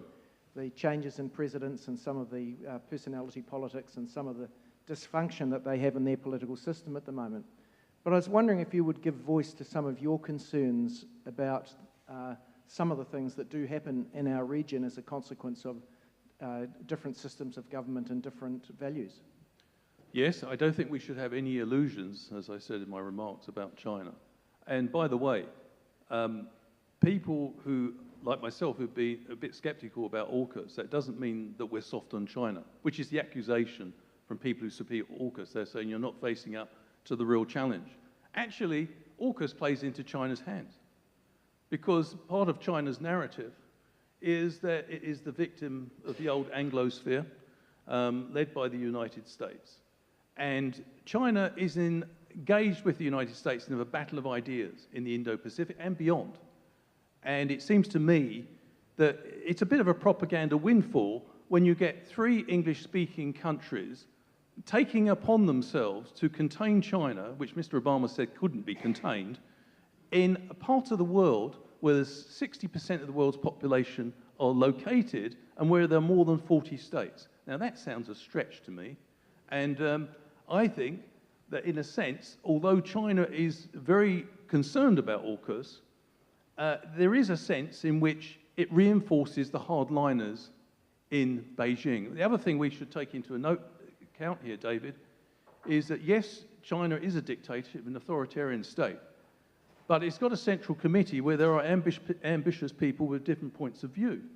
And it's in our interest not to strengthen Xi Jinping's hardline.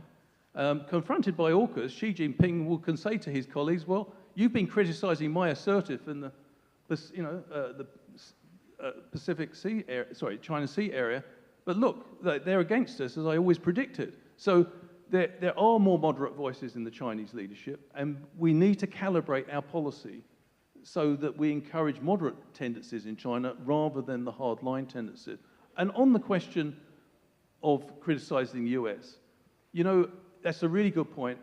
It's given me no satisfaction. I've always been extremely friendly to the United States. My wife is from North America. I have no axe to grind towards the United States. But we have to be clear-eyed because it's the interests of our country which is at stake. And it's no amount of wishful thinking can take place. Actually, what I was hoping at the beginning of the Gaza crisis was that a New Zealand leader might publicly ask the Biden administration to rethink their policy. Now, you may say, well, they wouldn't do that because that would be critical and that would be disloyal. No, it wouldn't. It would be very loyal, because if you're a good friend of a country, then you do not remain quiet when they are taking actions which is undermining the rule of law and undermining America's global position. And that's what's happened in the last 6 months. And, you know, in a sense, America could have done with a few allies that said publicly to the United States, I think you should think again about unconditional support for the Netanyahu government. But we didn't hear it. We've heard silence. So I do think, you know, constructive criticism is not disloyalty. I think it's the reverse. It's a sign of friendship and genuine concern. Thank you. Thanks for that, Robert. Bob, I want to discuss the issue of the primacy myth, I think as you put it, that seems to still pervade perhaps some of the viewpoints that underpin AUKUS. Since these issues have become politically relevant in Australia in the last year or two, been quite a bit written by some very, very serious commentators on the issue, learned people. You know, Hugh Wright, I noticed on the fly cover of one of his earlier books, he was a professor of strategic studies at ANU, a former Deputy Defence Secretary for Strategy, and was the principal author of Australia's defence paper white paper in 2000. And of course, you know, the Echidna strategy, from Sam Rogneveen more recently. And they both seem to say that they're on the same page as you when it comes to the myth that primacy of the United States, which has been sustained in the world since the demise of the Soviet Union, can be sustained in a world where we have other superpowers who are approaching and will surpass the US in terms of economic might, GDP, and military spending. And therefore, the idea that China could be contained in a way that would seem to be fallacious if anyone thought that America, the United States of America, would be curtailed in their close region. Those authors say it just can't happen.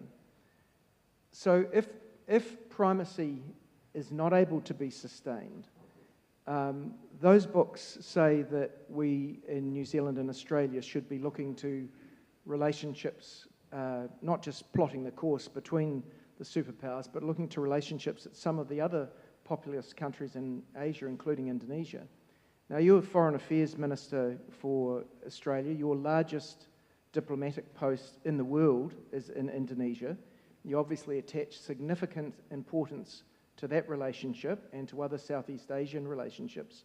Do you have a view of if primacy of the US hegemony is to diminish, what is the way through for Australia and New Zealand in respect of a different future? Well, what terrifies me is that you get a bit of commentary in the United States to the effect, we must crush China. You've seen that in the pages of the American journal Foreign Affairs only in the last few weeks. We must crush China. Professor John Mearsheimer, a respected authority, a spokesperson for the Realist School of International Relations based in Chicago, has said, in respect of China, America has never allowed any competitor in the last century, that was clear, and we won't allow China to become a peer power. Now, this is a terrifying way of looking at the world. It is America saying that even in its own region, China must not be allowed greater influence.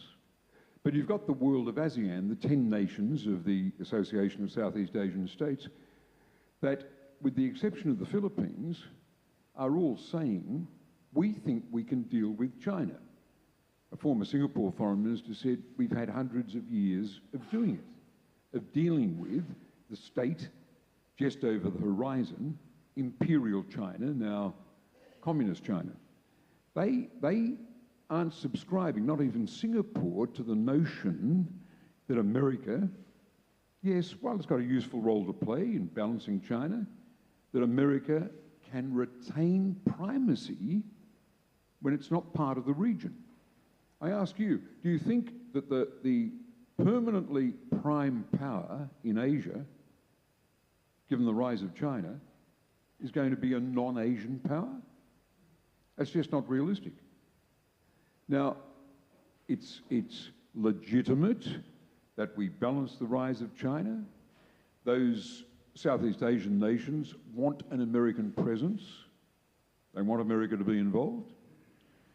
The world is entitled to say to the Chinese, we are altogether justified in strengthening our relationships, and yes, projecting a message of deterrence to China is one of our goals. But for God's sake, in the interests of peace, let's surrender the notion that America must fight to retain something as vague as primacy. Because if you say the organizing principle of American policy towards the whole world is opposition to China, you are digging in for a battle over primacy, and anything China does, any way the world goes, can be interpreted as a challenge to American primacy. What is needed is a more nuanced American diplomacy, and some of the realism that Clinton encapsulated when he said, We must see that we build a system of rules in the world while we're still the top dog that will protect our interests when we're no longer the top dog. Now that was realism because he dared to imagine a world in which America would not be the prevailing power, just as it was realism for Obama to say on one occasion, well, we believe in American exceptionalism, but every other country has got its narrative about its exceptionalism, not least New Zealand and Australia. That's realism. But there is, the American, I remember being here at a conference on the eve of the Iraq War in New Zealand. We were having a good discussion. There were supporters of George W. Bush there, Americans. But the realism that said, hang on, this cannot lead to good because of the risks involved, was ultimately justified by the disaster of the Iraq War and the flow-on effect of Sunni terrorism, a successor to Al-Qaeda, wars fought in Iraq, and a massive refugee movement, Syrians seeking refuge in Europe, that destabilised European politics with an anti-immigrant populism. Can we trust American judgment? America got so astonishingly wrong Iraq and Afghanistan, that only, let alone Vietnam within the lifetime of many of us, that we can only, we're entitled to challenge America's reading of the rise of China. And to as New Zealanders and Australians and others, I hope, the Southeast Asians, most of them, invite America to think about the advantages of expanding areas of cooperation and retreating from an adversarial definition that tosses everything in to a battle for something as vague, as ill-defined as primacy. Helen, just carrying that conversation on a little, you made reference to the decision taken when you were Prime Minister not to join the US in Iraq. And I was here at the time, and I can remember the enormous pressure put upon New Zealand by our traditional allies, Australia most obviously, also the United Kingdom, United States. And I can remember the pressure upon you, Jim Anderton, Phil Goff, and Michael Cullen, who really carried that issue for the country. And you made a very difficult but principled decision, which I think history shows was the right one. You also made the point that just because we have independent foreign policy doesn't mean that we're non-aligned, and that we do generally align ourselves with the values of countries who share our values, including the liberal democratic values, the rights of minorities, the international rules-based order. And you listed the way in which you navigated that when you were Prime Minister, dealing with the issues that you listed, but also Timor-Leste, the Solomons deployment,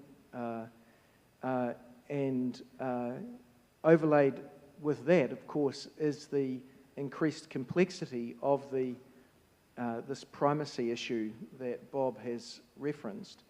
If you were to advise New Zealand now as to how you negotiate that middle course according to our values, what would you do? Well, first, perhaps a word on the very important points that Bob's made about primacy. I think it's important to understand that the US position is not only to protect primacy geopolitically, but also primacy economically.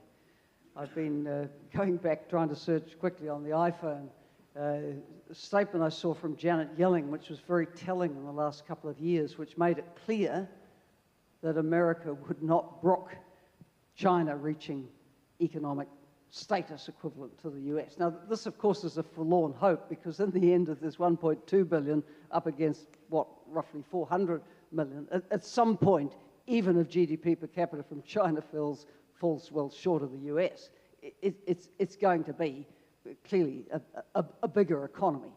And it's a very sophisticated economy.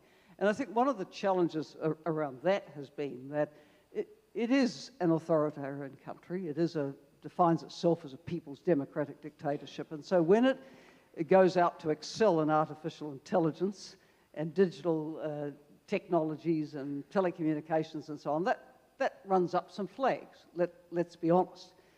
So there are some problematic issues there. But nonetheless, as Bob says, if the US position is going to be defined by denying China ever equaling it in any sphere, then we're in trouble. US needs to work out how to manage its competition with China. And in his pre-ambassadorial incarnation, Kevin Rudd was very lucid on that and wrote well on it. You know, war with China is not inevitable, but here's a strategic contest that has to be well managed. Now, when I think back to the drum roll that went on the lead up to the intervention in Iraq, and bear in mind that I was first sounded out on this by the United Kingdom at roughly a year before the Iraq War, and made it plain that it wasn't the kind of thing a New Zealand government was likely to be interested in. I think because we made our doubts clear all along, I don't think we ever came under any particular pressure at all, because there were no expectations. And what really concerns me about getting back into partnerships like AUKUS Pillar 2 is the expectations of New Zealand just going along, agreeing to this, then the next thing, then the next thing. We've been in a position in the past where there have been no expectations of us, because people know New Zealand will make up its own mind. In the case of the drumbeat for Iraq, I went to New York in December 2002, and I made a number of calls at the United Nations. I called on Kieran Prendergast, the head of the Department of Political Affairs, a crusty old British diplomat who had a pretty rational view on this. I went to see Hans Blix, former Conservative Swedish Prime Minister, who was in charge of a UN verification mission around the weapons of mass destruction issue. He assured me they found no evidence of any kind that Iraq had weapons of mass destruction. And I then went down to see Kofi Annan and the senior team, which probably included the people I've just mentioned.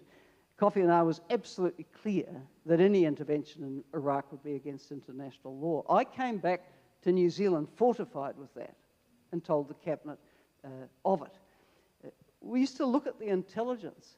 You always ask with intelligence, well, where is this coming from?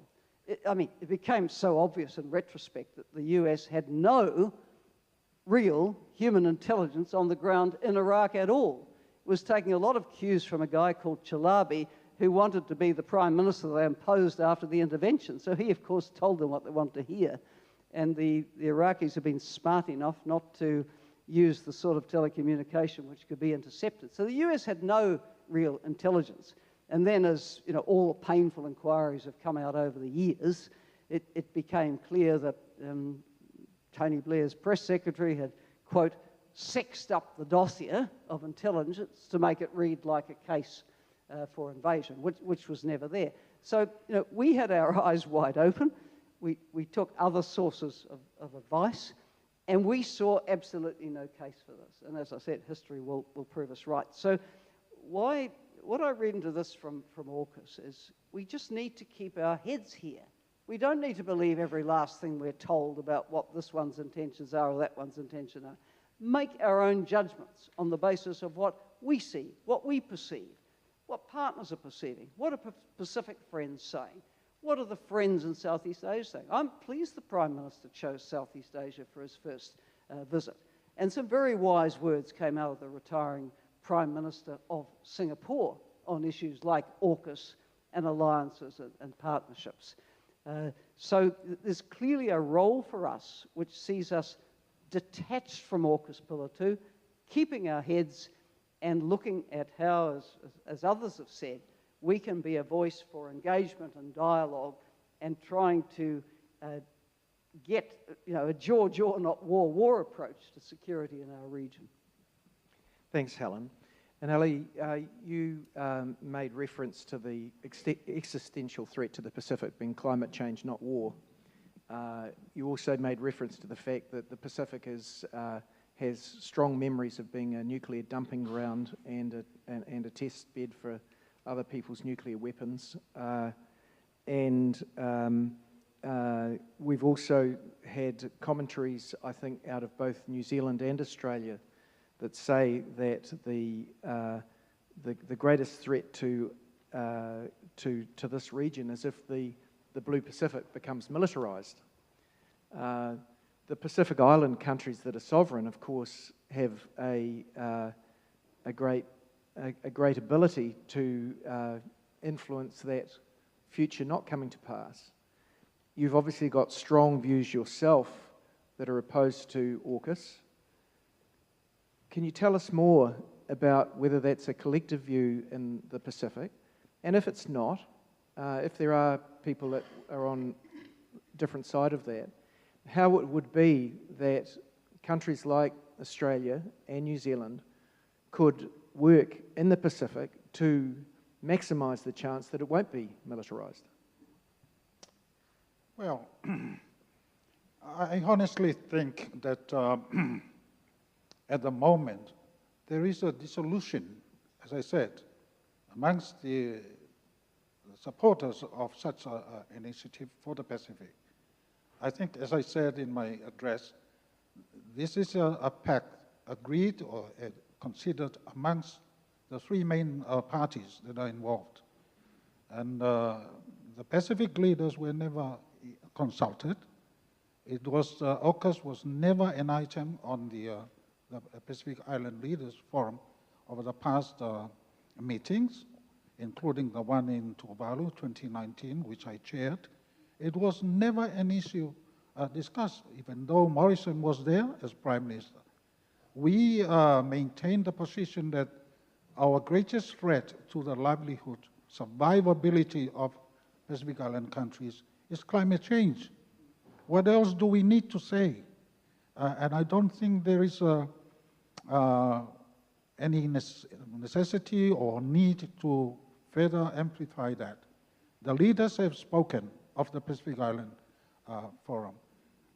There is, of course, an awareness that geopolitical sort of discussion, engagement between the main powers in the Pacific, including Australia and New Zealand, Japan, on the awareness, as we have heard, that there is threat from China.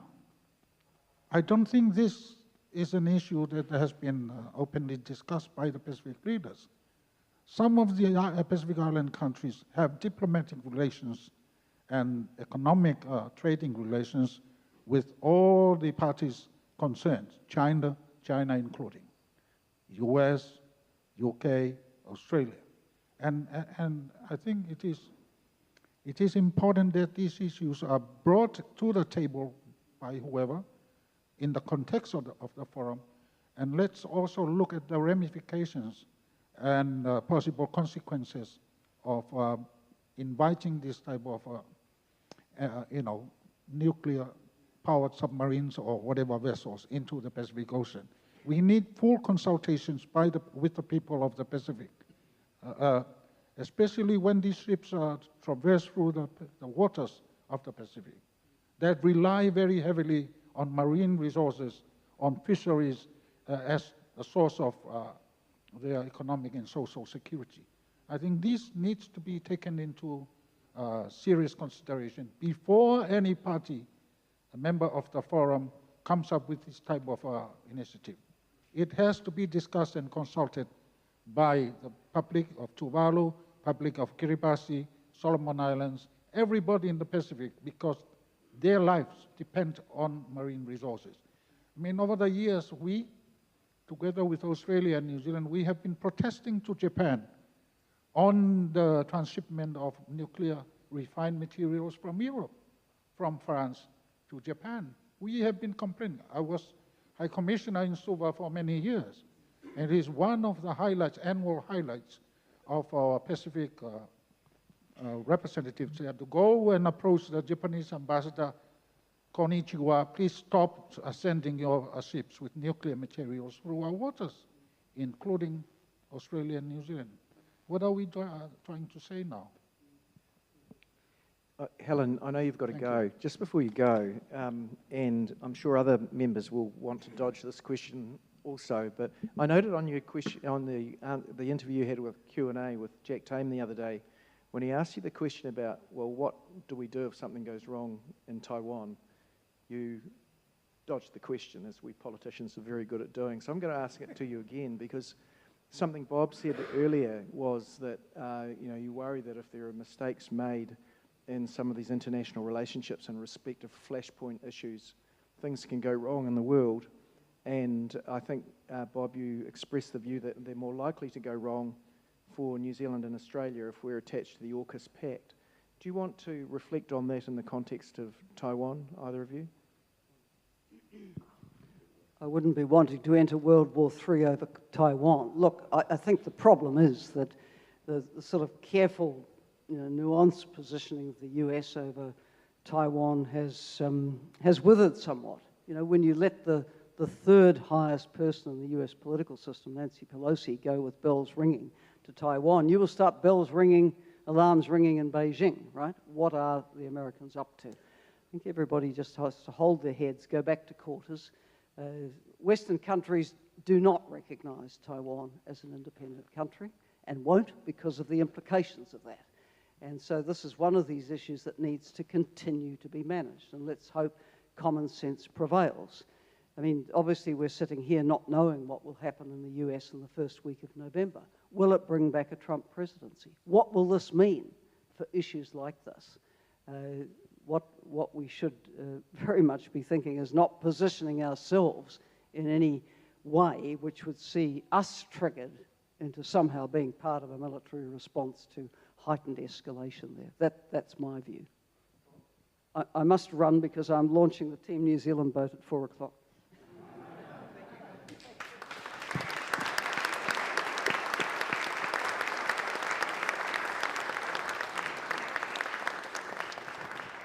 I don't know a single Australian family that is saying we want to send a son or daughter into a conflict between the US and China over Taiwan. I don't know of any senior military figure in Australia who thinks that we would last, an Australian asset sent into such a war would last more than 3 minutes. Would last more than 3 minutes. One former Defence Department official said to me, if we sent submarines up into such a conflict, we'd better have ensured that each of the submariners had made out his will. We've got nothing to contribute to such a conflict. Certainly nothing that could make a difference, but we've got nothing that would be useful in such a conflict. There's a view that America wouldn't really expect us to complicate things for their command by sending something, but they'd like to say that Australia and New Zealand are part of a world coalition striking at China. We've got to hope that the Chinese retain the good sense, despite using aggressive rhetoric or assertive rhetoric, never to contemplate a campaign of grey zone pressure on Taiwan, or worse, mount an amphibious invasion, which we'd all have 12 months' notice of anyway, I'm told by the experts. China uses forceful language over Taiwan to deter the Taiwanese leadership from ever wanting to contemplate a dash for independence.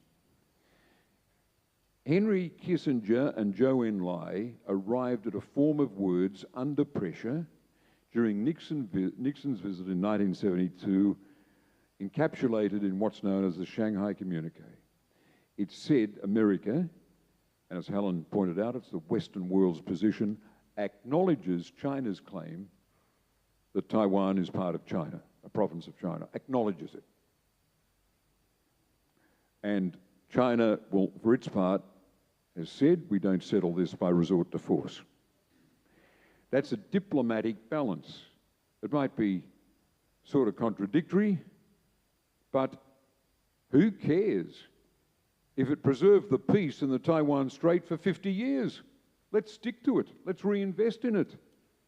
And there is a bit of caution on both sides. While Nancy Pelosi made that adventurist dash to Taipei, aggravating tensions between Taiwan and China, Kevin McCarthy, who succeeded her, a Republican speaker, opted to meet the president of Taiwan in California, not replicating the provocation of the Pelosi visit.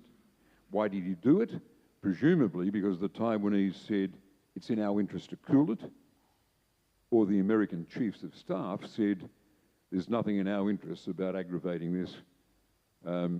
Please, Mr. Speaker, we'd advise you not to go there. So there's restraint on both sides, and Australia and New Zealand ought to be encouraging, nurturing, in China and in the US, that sense of restraint. As Helen said, a nuclear showdown over the question of what sovereignty, what type of political governance applies in Taiwan. From my point of view, preserving the status quo is desirable. From my point of view, having a nuclear war, slipping into a nuclear war between China and the US, which is the high risk of a conflict.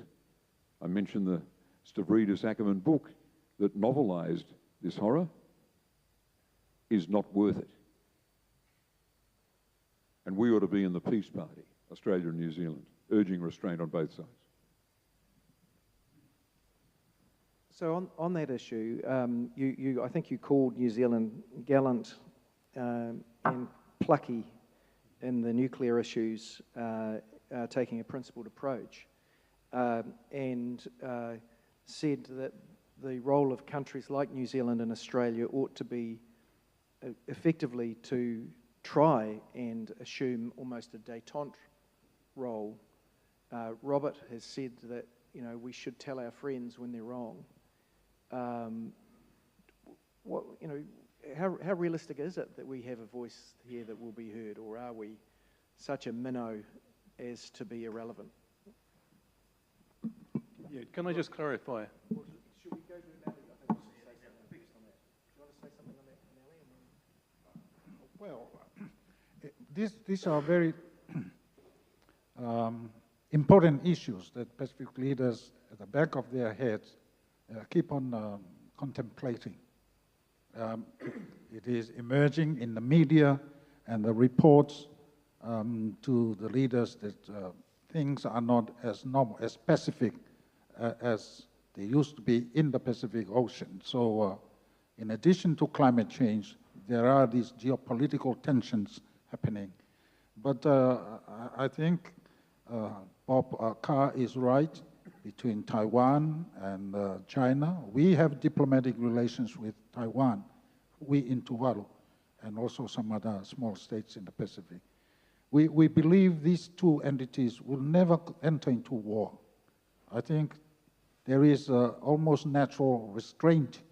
There is no benefit for them, any of them, from having some sort of military engagement. And I would believe that is also the understanding of Pacific, or many Pacific leaders in the Pacific under the forum. Thank you. Robert, that wider question of whether New Zealand has a voice that is important. Yes, I just want to clarify, and develop that point, because I know I said that I think the international situation at the moment is a picture of alarm and hope, and I want to say something about the hope. For small and middle powers, the situation at the moment is not a complete disaster by any means, because we are facing some really threatening problems, like climate change is the biggest threat that we all face on this planet. I mean, whether human life can survive here. And we need to act with urgency on that. But the good news is that for problems like climate change and global pandemics, they defy resolution by any one country.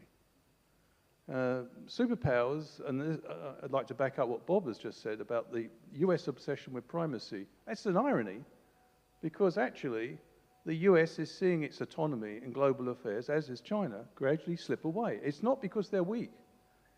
They're very strong, but it's the nature, it's the ring space which they're located. The problems which are mounting up are those problems which cannot be fixed.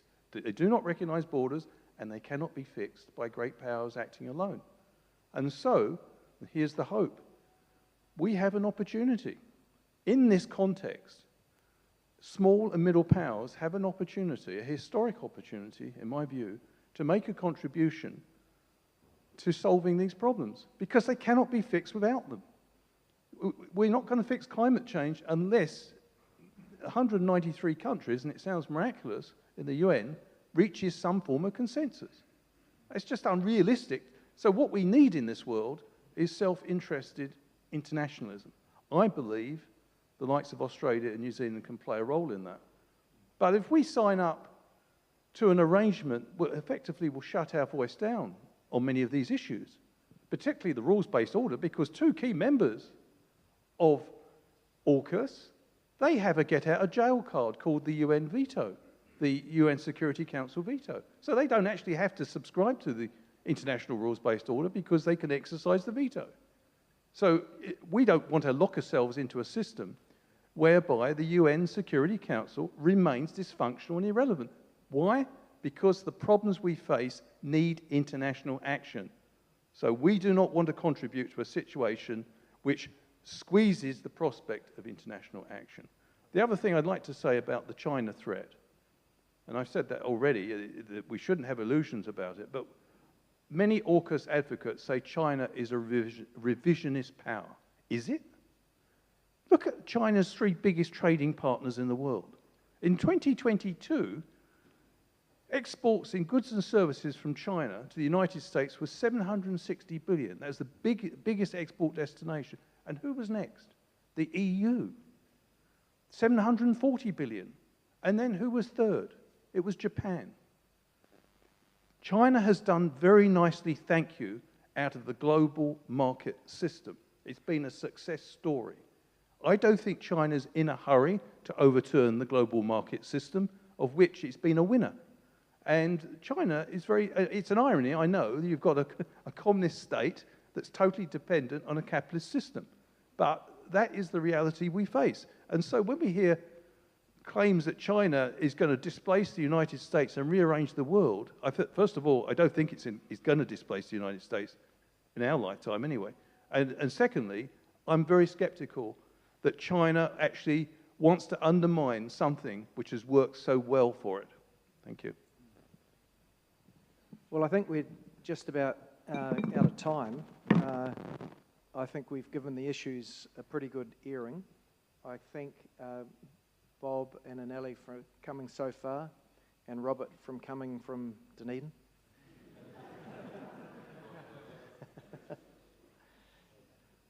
Are there any final comments you'd like to make, Bob?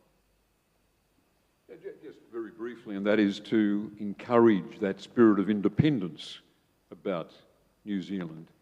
And when I last met you, Robert, I think all those years ago, the Iraq invasion was on the agenda, I think about to occur, or it had just occurred. The New Zealand position was in the process of being absolutely vindicated. Whether it came under pressure or not, New Zealand opted not to go the way of Tony Blair, John Howard, and George W. Bush. And they were right. They were right. What has rolled on out of that March 2003 invasion of Iraq has been bad, utterly bad. And it certainly didn't lead to a strengthening of the American position, but involved more bloody conflict and war because of the opposition that the invasion provoked, the organisation of a Sunni resistance, of a new terrorist threat, the rival Al-Qaeda, further destabilisation and that huge refugee flow.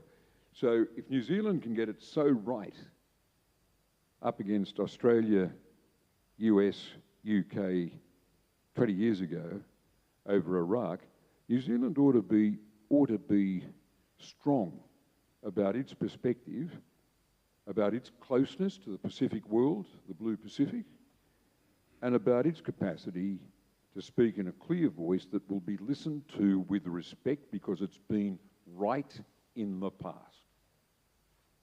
Thank you. Any comments from others?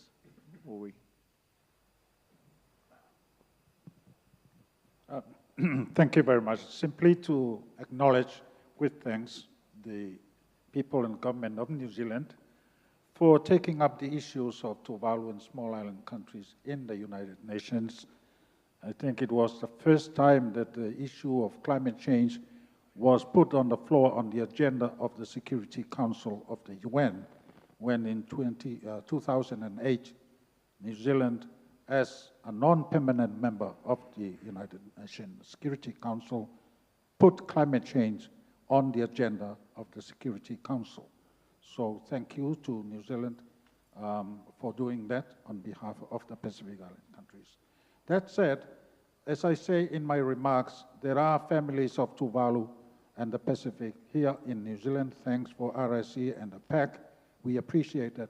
But they need to be further deepened in terms of helping them live comfortably in New Zealand and Australia. Perhaps much more than dealing with these high politics issues of nuclear-powered vehicles.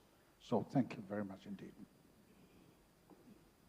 Just a concluding point. We've heard, the advocates of AUKUS Pillar 2 membership make the point that we're going to be shut out of access to cutting-edge defence technologies. And I'd just like to reinforce the point that Bob's made.